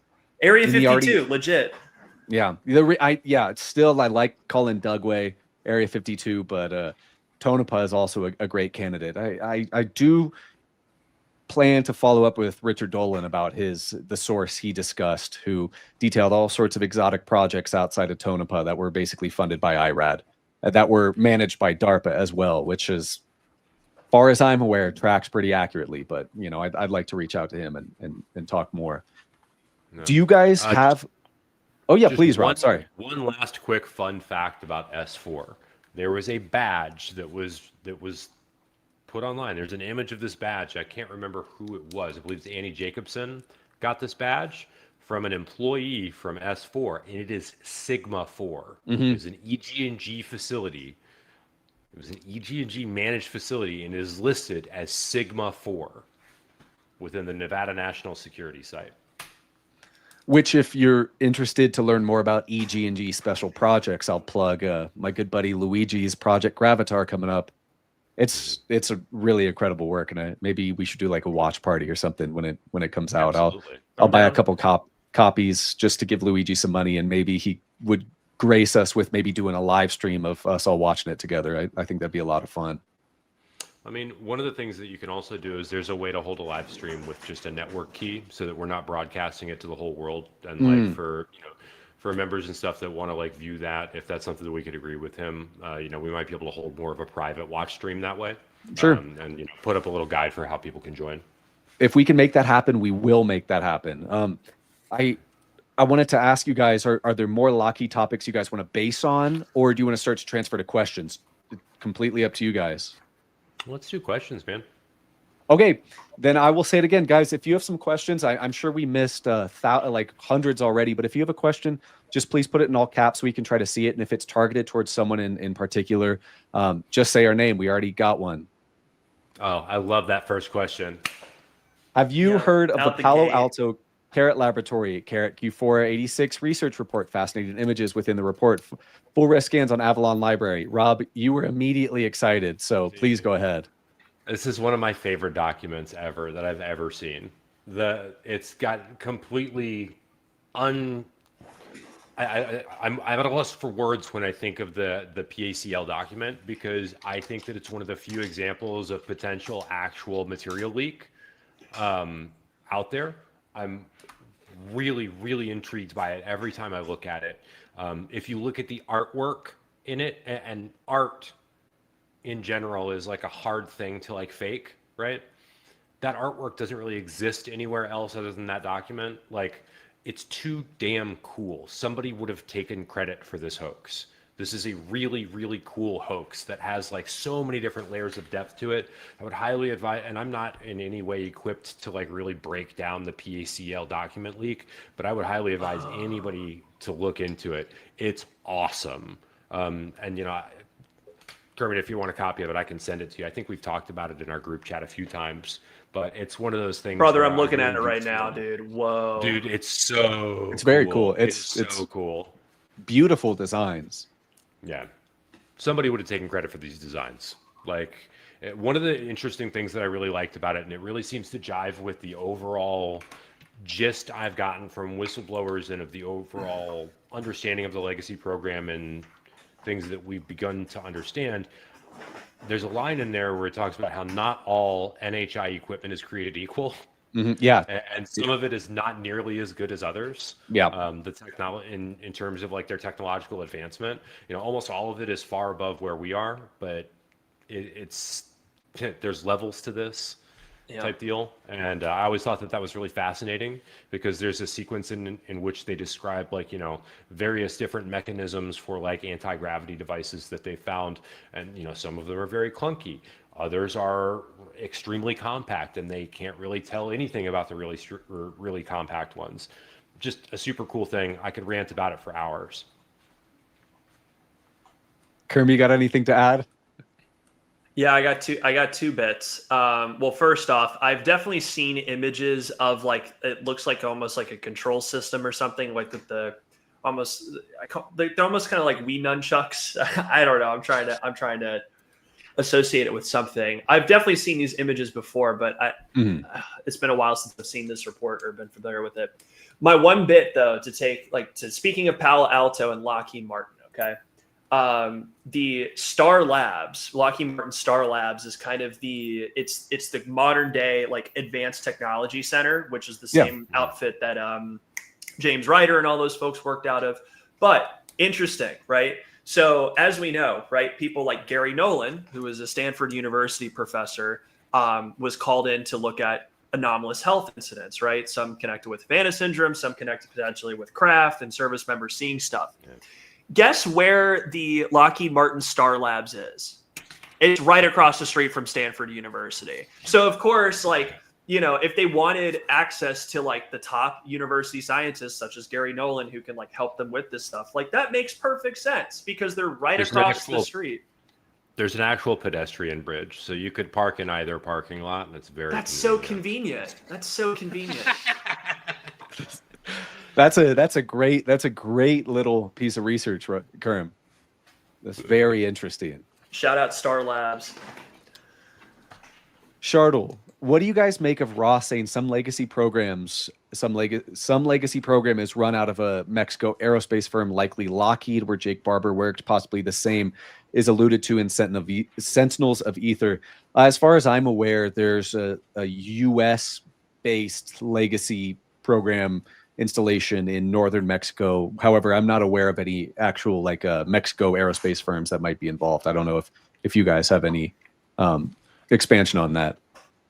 No, but it's definitely something I'd love to dive into. I'm literally writing down notes about that right now. I've done the deep dive on where I think that facility is from Sentinels of Ether. I will admit that I've probably spent a good like 20 to 40 hours on that. If you saw my Google Maps and my KMZ file that I have to load, it takes about 5 minutes on an i9 12th generation processor for it to even load. So I go schizo on the maps, and I will say that that's something that I'd like to look into. Shardul, if you have the ability to, let me know if you know the names of those contractors that have been mentioned. I would love to hear them. I'm not familiar with that statement from Ross, but I'm hungry for it because I'd love to look into like property ownership around the areas that I think that facility's in. Yeah, I'll say the same thing. Yeah. Is the FOIA a slow method of a slow disclosure? I think the FOIA is a great tool to control approved disclosures. FOIAs can be exempt. It can put the FOIA filer in the ringer. Who was I was gosh, I was listening to something. I think it was possibly Annie Jacobson on Joe Rogan a while ago. I could be completely off, but she was talking about some investigative journalists who filed a FOIA, and for return for the investigators' efforts, they were charged like $100,000 in fees for many pages. I can't remember if that was the MK Ultra docs or something similar, but no, FOIA is a tool that can be manipulated easy, and I'm sure you guys have some more to add to that because FOIA is a controlled process. Yeah, I mean, not only that, like I know that I can speak from experience having discussed it with you and others that there are certain things that we don't want to FOIA because we don't want to tip our hand that we know that those things exist. Yeah. Like you don't really want to like tell somebody, hey, I want this document and this record because then, somebody may actually be able to destroy those before they get them for you. FOIA can be slow rolled. It can take, 6 months. 6 months is a great turnaround time for a FOIA. If you can get a FOIA back in 6 months, man, you must have gone and like actually, impressed somebody in person or been really nice, or it must have just been something they really want you to know. That's all I'll really say on the matter. I'm not super confident in FOIA as a process. It absolutely can catch things that fall through the cracks, but don't expect to like actually strike gold with FOIA too much. It's going to have to be coming out from like a whistleblower or through an investigation from like a Senate panel or something if you're actually going to get like real gold from any sort of discovery process. It actually, that notion there actually sort of rolls back to why I got mad when you mentioned them mentioning Glenn Gaffney in the hearing. I got sort of mad when they mentioned Glenn Gaffney because why would you mention the name of the people that you want to subpoena when you could hit them with a subpoenaed interrogatory when they don't know that it's coming at their place of business or their place of work, when they don't have their lawyer there, so they're panicking and they have to call their lawyer and they're like sweating bullets. Yeah. And guess what? Your staffer David Grush is the guy administering the questions or something like that. Like that would be the smart thing to do, right? It'd have to be an in-person interrogatory. A sent one Yes. through the mail to other staffers is not going to work out that well. Yeah, exactly. You want to catch these guys with their pants down. We talked about this. It's frustrating. So. I would hate to be I'd hate to be somebody like Gaffney or Bobby Ray Inman and you're called into what you think is a standard meeting and in walks David Grush. That would probably be a nightmare of a moment. Yeah. I'd be calling my lawyer ASAP. Why does the coast of Baja keep coming up over and over again? Baja, of course, is kind of Kermit, kick us off. Guadalupe Island. I think that's the key. It's one of those islands, I think, off of Baja, California, that's associated with like UFOs coming out underwater. Kind of some religious elements there because it's named after Our Lady of Guadalupe, the Virgin Mary. That's something that I'm aware of. That was my knee-jerk reaction. That's like one of the UFO hotspots, like off in the Pacific Ocean, where this stuff is being observed. I was actually going to say it mostly has to do with the fact that the NHI are coming to our planet to harvest Baja Blast, and that's where you can find most of it in the world. Seriously, though, no, there's a lot of like UAP activity off of the California and Baja coast, like Kermit mentions. Catalina Island, like everybody knows. I always think it's weird, like how many stories about like Catalina Island involve like NHI or orb encounters. Like for example, just off the top of my head, I can think of like Thomas Townsend Brown supposedly had like an orb encounter while on a horseback riding trail on like northern Catalina Island, and after that is when he got into physics. So I don't know, weird stuff. How about this? Now let one of you guys take this question first. What would be your guess? Sorry, I can't read right now. What would your guess be as to what the answer to the quote unquote core secrets Admiral Wilson couldn't tell? Do you want to go first or one of the core secrets was like he couldn't even name the aerospace contractor. So, and that's anyone's guess. Because they have a craft in their possession, I would like to believe it's one of the metal benders. So, the Lockheed, the Northrop, one of those guys. I don't know about like an SAIC or like, one of those other middle management companies. I still want to understand like who are the guys like holding the bag and then who are like the program kind of project managers, because I think there's different groups involved. That's one.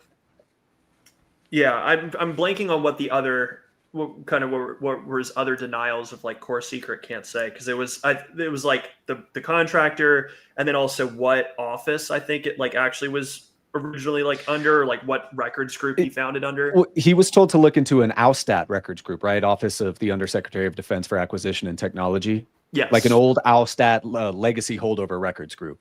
And I think it Yes. was Paul Kaminsky and General Michael Ward who told him that. I believe because Paul Kaminsky was former OWSTAT and also a MITRE board member and also a SAPOC permanent member. Because no, I'm right there with you. I'm besides the contractor Wilson wouldn't name. I'm trying to remember specifically the core, any sort of core secrets he was alluding to, or that Wilson was gate kept from. I can only specifically remember him mentioning the contractor. I can't recall off the top of my head either. Okay. It's been a while since I've read the Wilson David memo. I have it pulled up right now, team. So just to read from it. So TW Tom Wilson says Perry ordered all these issues to be reorganized and straightened out to improve audit transparency. We have William Perry. Eric Davis changes the subject. So what SAP compartment did you find it in? Wilson, core secret, won't say. Code name, again, won't say. Core secret. And then, who is the project contractor, U.S. government agency that runs the program? He says an aerospace technology contractor, one of the top ones in the U.S. Who? Core secret, can't tell. Intelligence being in their corporate portfolio. So so it seems like there were three of them. Like, what was the SAP compartment? What's the code name? And then who's the government contractor that's assigned to it? I think those are the big three. Okay. Do you guys have an answer to the big three, or do you, not an answer, but a hypothesis? I mean, are you code asking name me could to be come up with a code name? Because Yeah, like, I can come was up just with some cool code names. Blue Dong. I was just gonna say besides code name, because that could be anyone's guess. I mean, the contractor, for example, I still maintain is likely SAIC. That's just what I personally think there. And this was what year? 1996 at the time. The meeting took place at 2002, but 2002. Okay. but this Admiral Wilson allegedly started to look into the subject of legacy programs post a meeting in 1997 with Commander Will Miller, Brigadier General Stephen Lovekin, Stephen Greer, actually, and a couple other folks. I think DIA Paul, or Hughes, a handful of folks. My guess would be at that point the primary contractor was either BAE or Honeywell, which had just recently purchased Allied Signal. Allied Signal goes back, I forget their corporate lineage, but I do believe they go back to Sperry Rand. Yeah. Well, Sperry Rand went defunct in '86, and it's sorry. No, go ahead. Sorry. And its divisions went to. So Sperry Rand went defunct in '86. Its divisions went directly to Northrop Grumman, Lockheed, Honeywell, and Raytheon, like directly to them. It could have been a weird roundabout way to Honeywell, but yeah. Yeah. Okay. It is worthy to mention that that the Undersecdef at the time of that SAPOC reorganization was William J. Perry. His successor was John Deutsch, both of whom would join the boards of SAIC after their their tenure, as well as 4 of 12 of the 4 of 12 of either the SAPOC Senior Review Group or SAPOC permanent members were also SAIC guys. These include like William A. Owens, and then another handful of them, maybe 2 or 3, were all MITRE people like Paul Kaminsky, and Lynn Wells II was a big MITRE guy. Oh man, really cool SAPOC connection that I found recently is that I was looking into like censorship online, and this is just a complete aside. I wanted to share this with the stream if you guys are okay. Please. This is a complete aside. I told Kermit about this, but there's a certain Reddit VP whose name you can't actually say on the platform. It's their VP of content, Jessica Ashu. If you say her name, like type her name anywhere on the platform, you will get shadow banned for the most part. It turns out that their VP of content on Reddit used to be a disciple of Stephen Hadley, who was the head of SAPOC. And she worked directly for Stephen Hadley and Margaret Thatcher on their Middle East policy directive. Like NGO. Yeah. Oh yeah. It's super weird. And then all of a sudden is like, Reddit's content director. And all of a sudden at that point, she had become Reddit's content and policy VP at some point back in like the 2010s, if I recall correctly. And they like locked down their policy because right around 2013 they accidentally released this. They did like this yearly thing, like, oh, we had the most Redditors from this city or this city, and they accidentally posted the real results, and the number one Redditor location was Eglin Air Force Base. Oh, right. Yeah. Yeah. So they had to like edit that like retroactively, and then their entire policy has changed since then. It's gotten like really locked down. I would advise that like Reddit is probably like, don't blame the moderators if you ever get like anything weird happen on Reddit. It's probably not them. It's probably the algorithm itself is designed to like hide certain ththings, but that's just my conspiracy theory. So That is very interesting. Wow. It's El Pulpo Gandalf. What's up, man? Hey, Tio. Hey. What do you think about the MAGOPS NRO document from the 1990s? So this document in question was actually brought forward by Stephen Greer. It's dated, I think, 1991. It's a supposed memo to relevant UFO Legacy Program kind of departments in response to protests out at Nevada against like Area 51, I think spearheaded by the Japanese UFO investigator. I can't remember his name, but he's done some good work on deep underground military sites. And the address log is listed, Magi Ops, Magic Ops, Aquatech, Seaspray, SOG, Blackjack Control, Blackjack Team, a huge list. I'll send you guys the document after this. It's pretty interesting. What I'll say about this, but I'm interested. I have found some weird stuff about Blackjack Control and Team connected to the Nevada test site and Edwards Air Force Base, respectively. And then I think I have a great way of getting some more light on this document for somebody that may have been involved in when Stephen Greer was trying to pass this out and show people. And remember, this document, this NRO document, this is allegedly what Stephen Greer showed Thomas Wilson, that Thomas Wilson recognized one of the legacy departments on this list. And again, there's like 15 to 20 listings.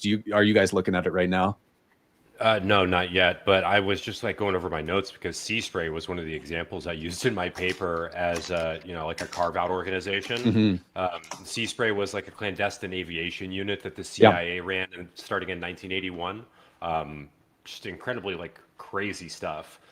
Just completely off books procurement, and there was absolutely no oversight for Seaspray at all. It's really cool. Not really. So there's possibly a couple interesting things there. That document, I would really like to do an extended look on it, and that's just a fantastic question, Tio. Okay, well, this surely isn't Bob. Boob Laser. Can we get some more content about Soviet UFO programs? I would love to talk more about Thread 3, and I know that we kind of talked about it when we did the in-person live with Night Shift. But yeah, I don't know about you guys, but I would love to. I would at least add one caveat to any sort of like Soviet program like investigation or like examination, is that everyone should also keep in mind that the Russian government and Russian individuals involved with their military industrial complex, which is essentially everyone in the nation, you don't really have the ability to not be involved with the MIC when you're in Russia, because every industry is involved with the MIC. People involved with that have a tendency to follow a certain type of geopolitical outlook. And I forget the exact term for this in the book that it was presented in the 90s, but essentially disinformation is key. Disinformation is very key to their entire geopolitical strategy in Russia. This is like everybody kind of does it. It is what we say it is type deal. Like the government will say one thing and they spread a lot of disinfo on purpose. Determining separating the wheat from the chaff there is very difficult. It's something that I'm interested in doing personally for all the Thread 3 stuff, but I get really skeptical when I look at that stuff because I don't know how much the Russians are lying to us just to blow smoke up our butts. So yeah, there's opposite arguments about some of the Majestic 12 documents serving as Soviet passage material. I know specifically some people think the SOM Special Operations Manual 1 is an example of that. Yeah, so I mean, I'm not sure that I agree with that, but if they were doing it, we were probably doing it too. So you guys are gonna love the super chat from the next individual. Okay, it's the legend that is Max. What's up, Max? Max says petition to make a video about DITRA, the Defense Threat Reduction Agency. Much love for one of the best researchers. Thank you, sir. I really appreciate it. And all I'll say to that is ask and ye shall receive, my friend. Okay, Tia with another question. What do you guys think about the MJ-12 doc leaker being confirmed as ex-CIA and OSSS officer as Newton Scotty Miller? Multiple documents released this year confirmed him as CIA, FBI informant, and OSS. I was not familiar with that. That's a complex question, because whenever anybody is an informant, now was he just a CIA and FBI informant, or was he like also like an OSS, like intelligence officer? That I would have to know. There's a lot of nuance to like how people transitioned between those groups, and like what their like, what's the word that I'm looking for here? Where their loyalties lied, because there were a bunch of factions involved in like the formation of the intelligence community at the time. But I would say that probably, just off the top of my head, probably leads me to believe that there may be a little bit more validity to some of it, just because it seems like this guy was probably connected if he goes all the way back to OSS. So there's some interesting folks, supposed MJ-12 leakers like Thomas Cantwheel as well to Tim Cooper. So there's a couple interesting figures. Okay. One thing Kermit. I'll say just on this point with Newton Scotty Miller, he did briefly report to James Angleton for a time in the counterintelligence staff. So there's that connection. Okay. Well, that's a reason to also sort of be concerned, I would say. Yeah, I'm pointing it out. Kermit, I ask you this. Have there been any good USO cases outside the U.S. pre-World War II? 4chan guy. I mean, well, actually, hold on. World War II. Pre-World War II. Yeah. Oh, that's a tough one. Dang. No knowledge. I truly don't have any knowledge pre-World War II of USOs. I'm going to say that I am sure that I read about some of them in Operation Trojan Horse by John Keel, but I cannot recall them off the top of my head. I will add a caveat to the chat that I personally have only been involved with UFOs for about 2 years. Prior to about 2 years ago, I didn't think that any of this was worthy of my time intellectually. As snotty as that sounds, that's exactly how I felt. That's not how I feel now. But so I have a very limited like background knowledge on a lot of these like deep lore things and like history. I have like a specific slice of stuff that I've cultivated so far, but I'm trying to branch out. So the thing I'll say is there's a researcher, I can't remember if it's Nick Redfern or somebody else, that's actually published a piece or a book on Soviet UFO, specifically USO sightings, and it's excellent. It has so many cases from saucers that seem to be purposefully interacting with bodies of water to orbs and tic-tac type vessels. And then, of course, if you want post-World War II, you can just look at the Blue Book archives. There's actually a lot of really, really interesting USO cases there.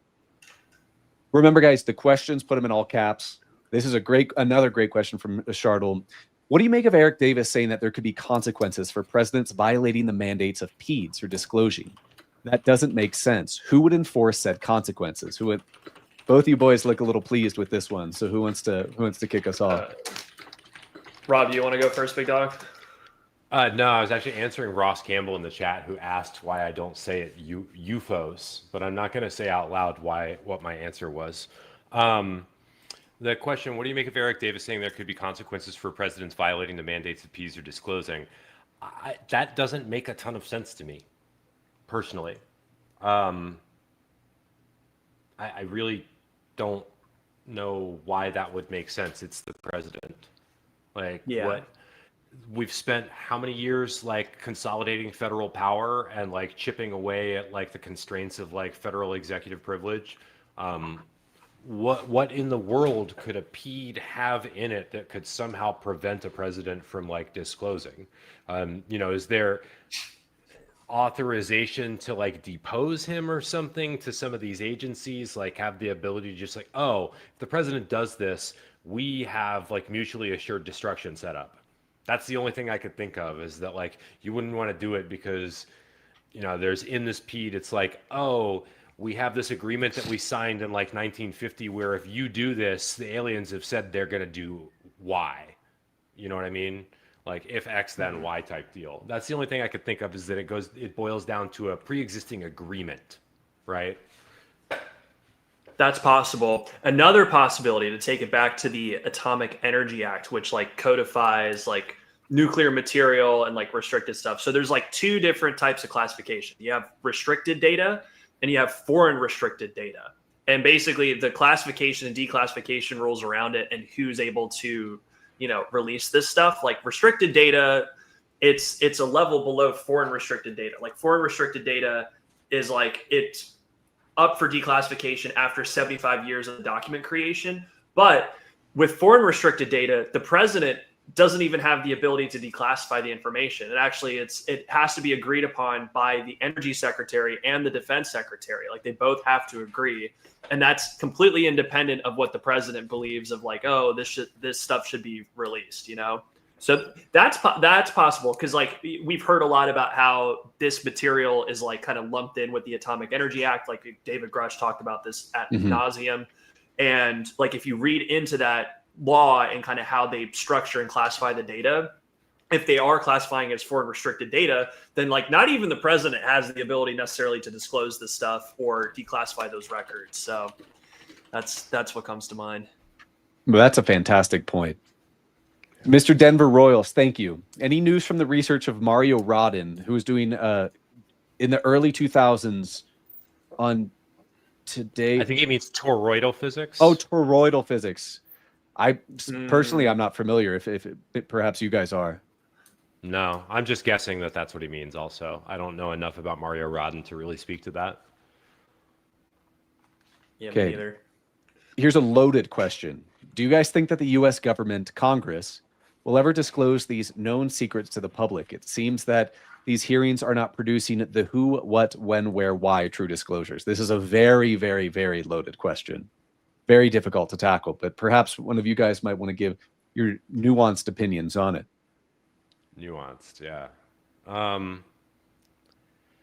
trying to think of how much I really want to say about this without like offending anyone in Congress, because there are some bridges there that we still keep in mind, chat. There are some bridges there that we don't want to burn. You don't want to make certain like staff or like Congress people unhappy. So I don't want to say too many of my raw, unfiltered feelings about the subject. I will say that it does feel a little bit theatrical in certain stages. Yeah. Like Luna saying we'll subpoena Kilpatrick. That's definitely a theatrical statement in the latest hearing. Kilpatrick, not Kirkpatrick. Kirkpatrick. Like, come on. She also said I don't want to get Kilpatrick into my too. thoughts. I don't want to get into my thoughts on that. Pass, because I'll get real unfiltered real quick. Let's see.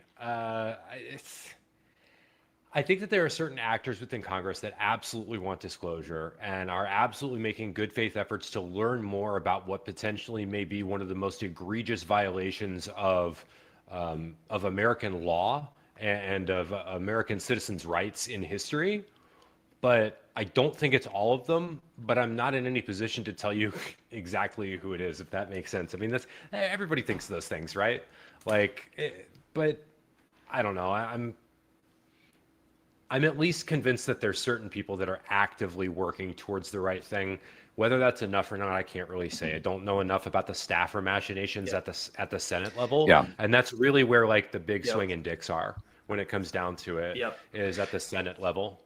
But they had their chance and they were ill-equipped or too cowardly to act on the advice of their staffers. And that's just the unfortunate truth is that from 2017 to 2023, certain senators had a golden goose to act on very, very actionable intelligence and failed to do so for a variety of reasons. And it's incredibly disappointing when you see, for example, Gillibrand, who was one of those senators now in 2024, near the end of it, when she's being briefed by Kozlowski, the new director of Aero, and in some Aero Senate hearings right after the November 2024 hearings, still treat the subject as an amateur. It's incredibly disappointing. The Senate was ill-advised, and the House has even less power to do so and act on this. I maybe what Rob doesn't want to say, but I'll say it, is I'm a bit of a pessimist when it comes to Congress. The House Oversight Committee is doing a decent job getting attention on the subject, but I think they are ill-equipped for efficacy for actually forcing aspects of disclosures. We've already seen this with the effectiveness of their interrogatories. Yeah, I is mean, we disappointing. know for a fact that all of these people that are involved with the Legacy Program have also been involved in many ways with writing these regulations themselves, whether it's SAIC CEOs or Lockheed VPs or what have you. Everybody's had their hand in the cookie jar, and they've also had the ability to write the rules on the cookie jar as to what you can and can't take out, to tailor those to themselves for a really long time. It's going to take a pretty big act of lawmaking to really tackle this, and I don't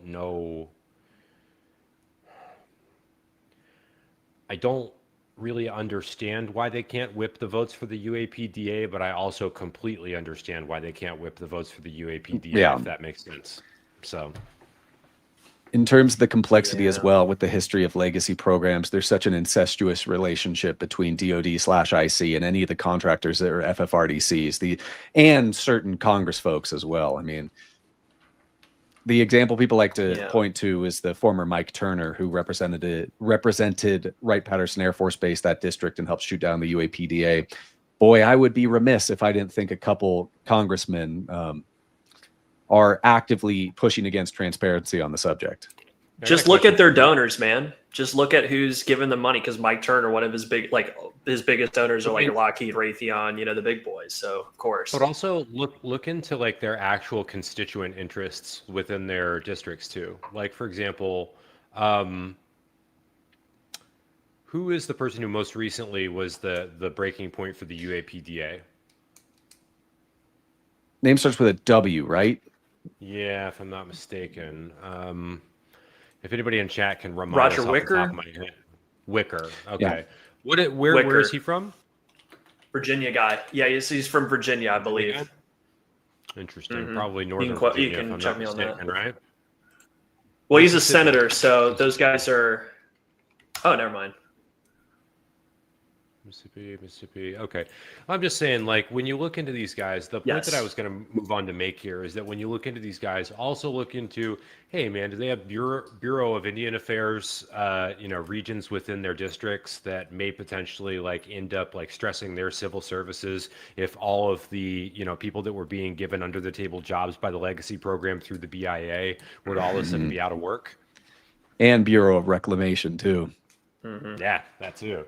So, I mean, you got to think about like the other like add-on effects of like implicating the Legacy Program could actually really screw up, or at least in those people's eyes, could screw up the way that their constituencies operate.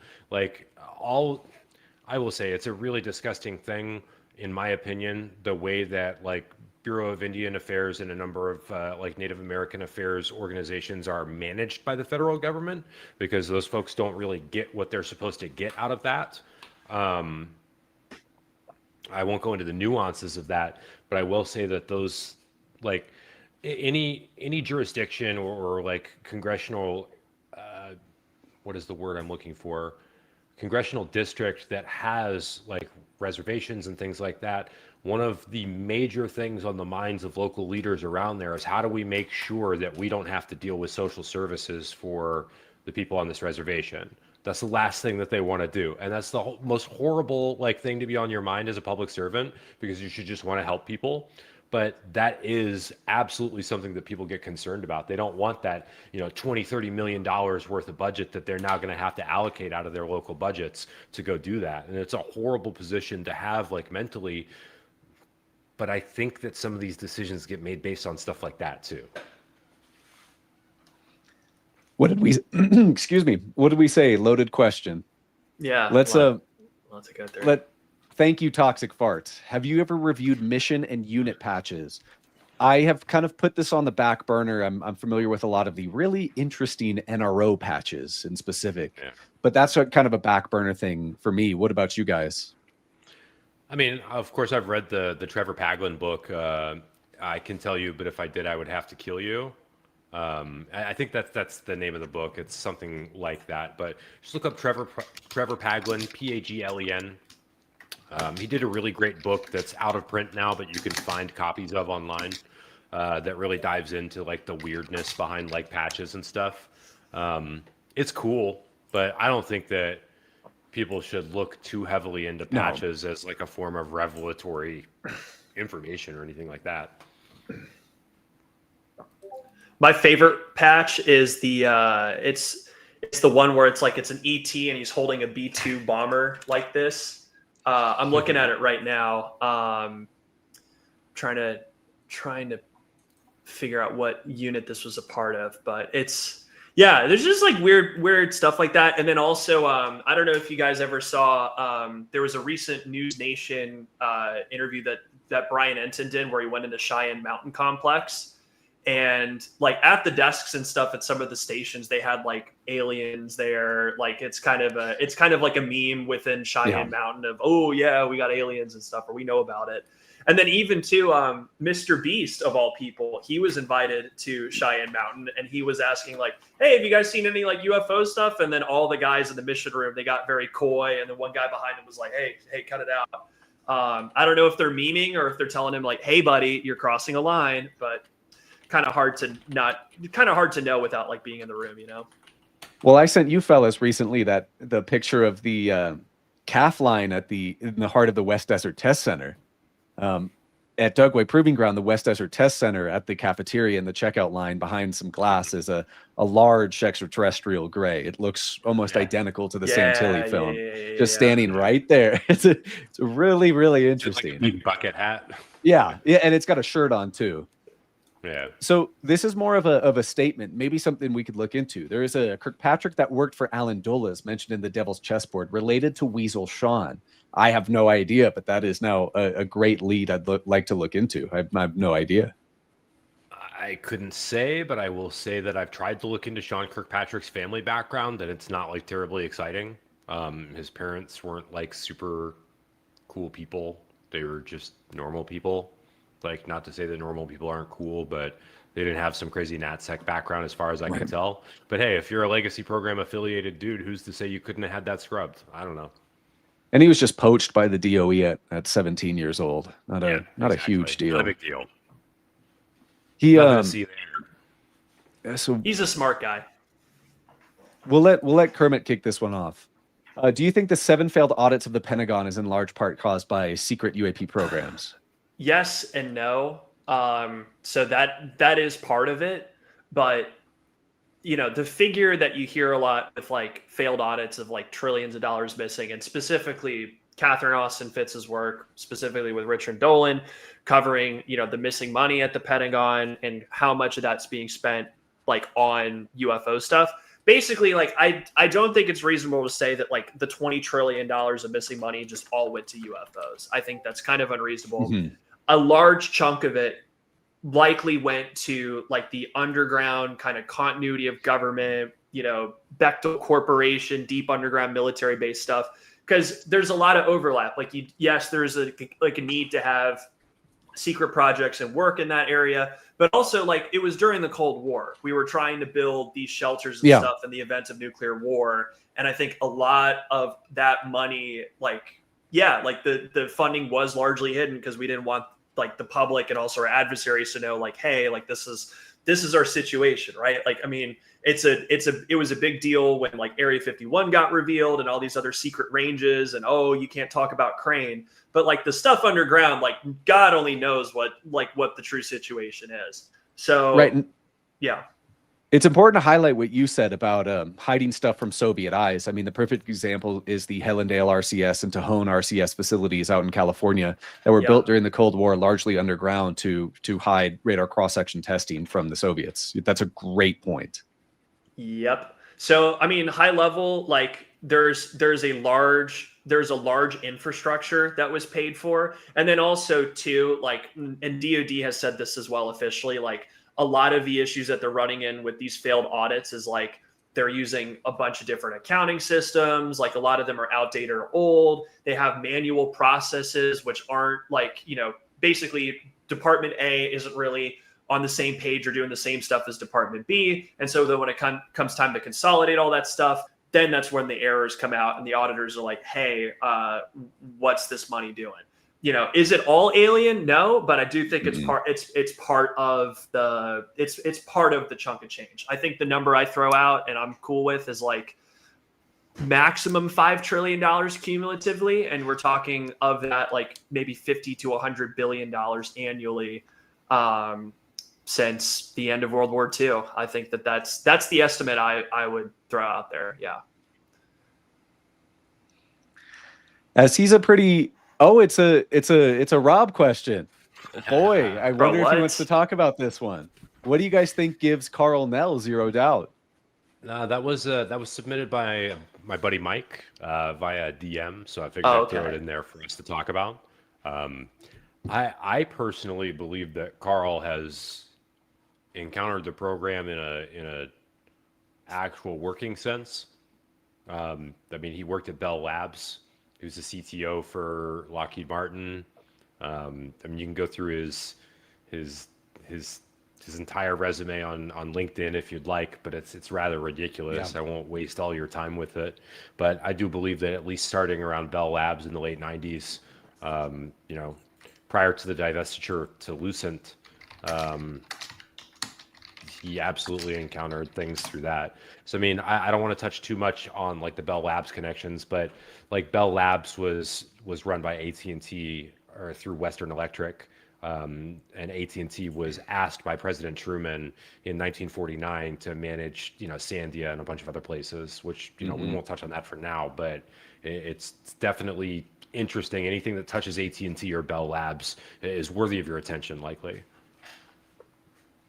Yep, I fully agree, and I got nothing to add. I think it's firsthand knowledge in whether a tangential capacity or direct capacity by Carl Nell.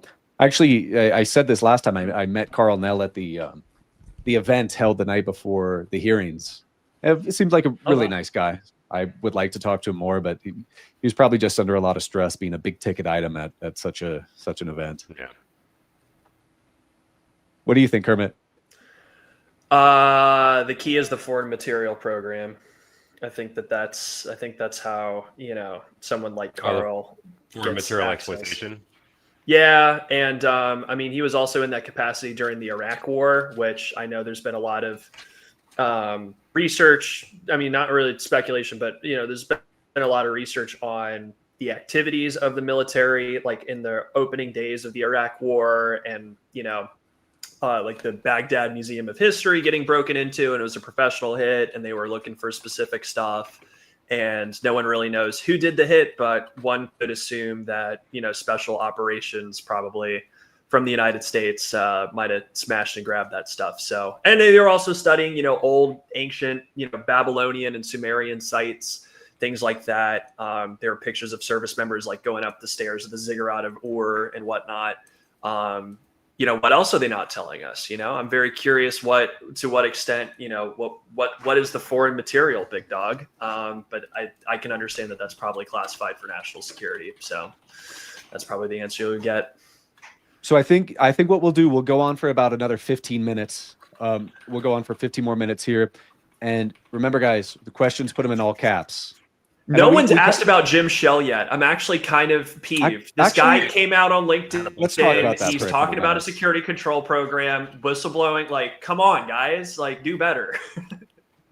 Sorry, you want to yelling at the chat. That's all right. Let's use a little bit of time to talk about that. Yeah.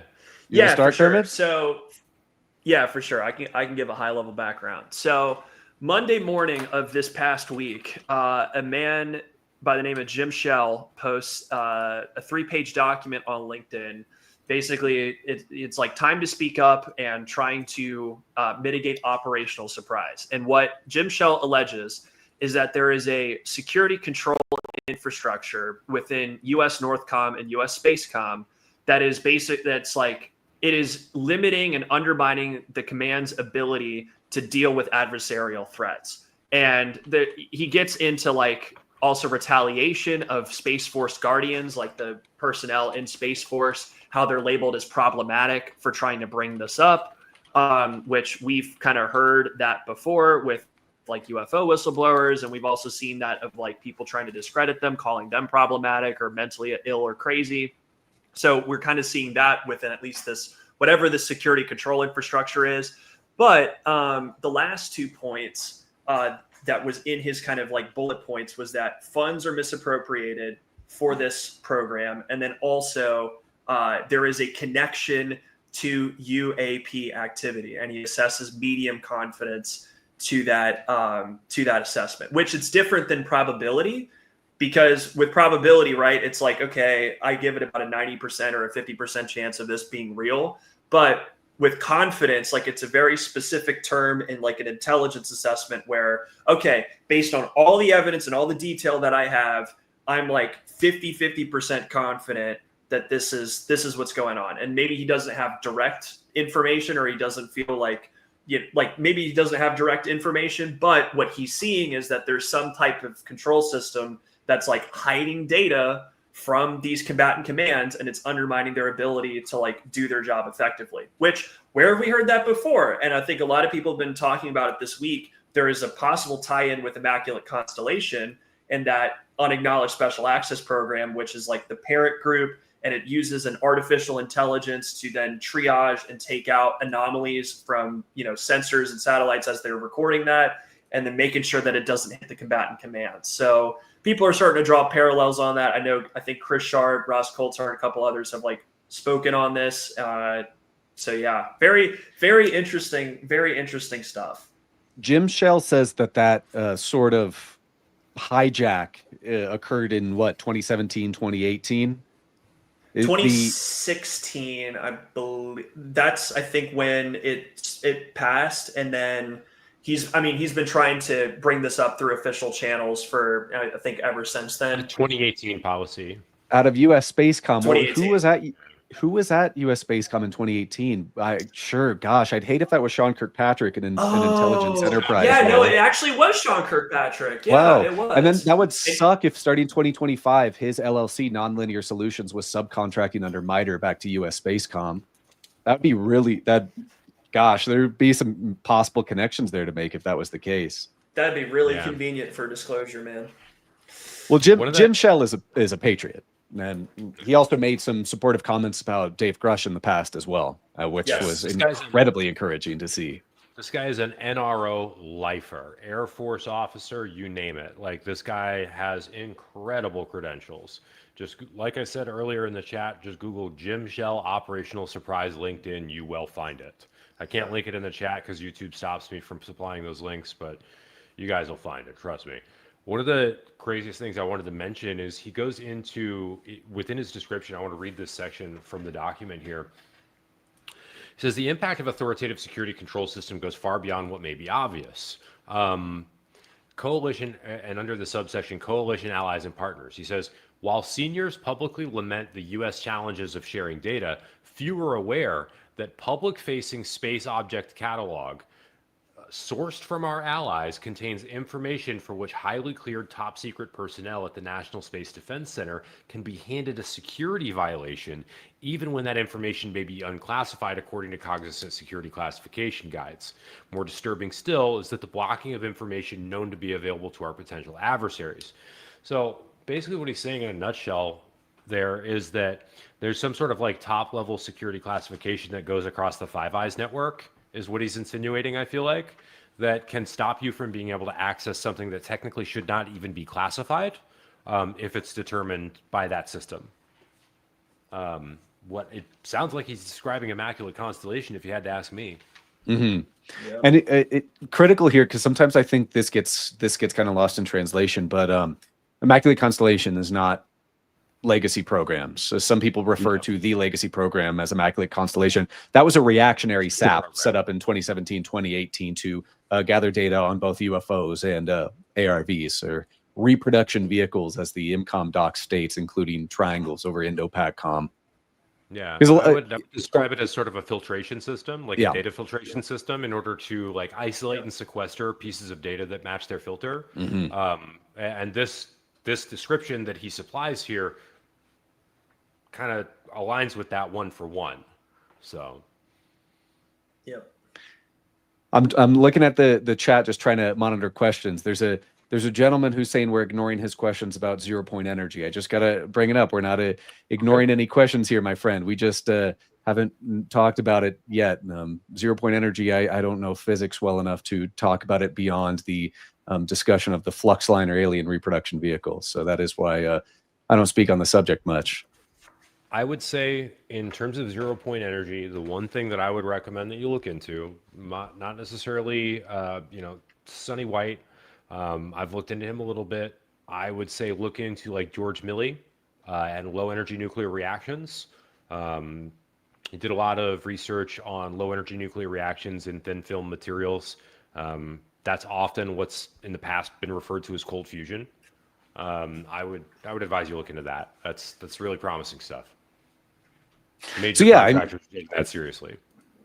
I mean, the Jim Shell, that news kind of exploded for a day and then really quieted up. I don't think the full gravitas of the importance of his testimony has really sunk in yet, especially in the comments of some of the folks encouraging him. I mean, there was an old chum at SAIC, longtime SAICer, who was offering quite a bit of support for Mr. Shell in the comments. So really interesting people were commenting on his post. It's interesting he took to LinkedIn, of course, but I think judging by the sort of closing of his witness statement, saying it almost like it would behoove you not to mess with me, or boy, it would suck if something happened to me. It sounds like he's kind of at a final straw with why he took to LinkedIn, a public forum, to discuss his claims. Given that he got stonewalled multiple times by the ICIG investigations that he tried to initiate, it's fully understandable. It sounds like he's got a dead man switch worth of information set up to go out to the media or something like that, which I would hope he has. So, and hey, if he wants to give some of it to me to hold on to, feel free. So I think what we'll start doing now is we'll start to kind of wrap things up so we can end at the session. As always, I got to thank you guys for being here. I know everybody watches the channel, loves you folks. So, we've kind of been running the idea around if maybe every couple of weeks or so we hop on a live and talk. Not like a podcast forum or anything like that. I think we all are on the page of where we want to meet and talk if we have things to talk about, not just sitting flapping our gums.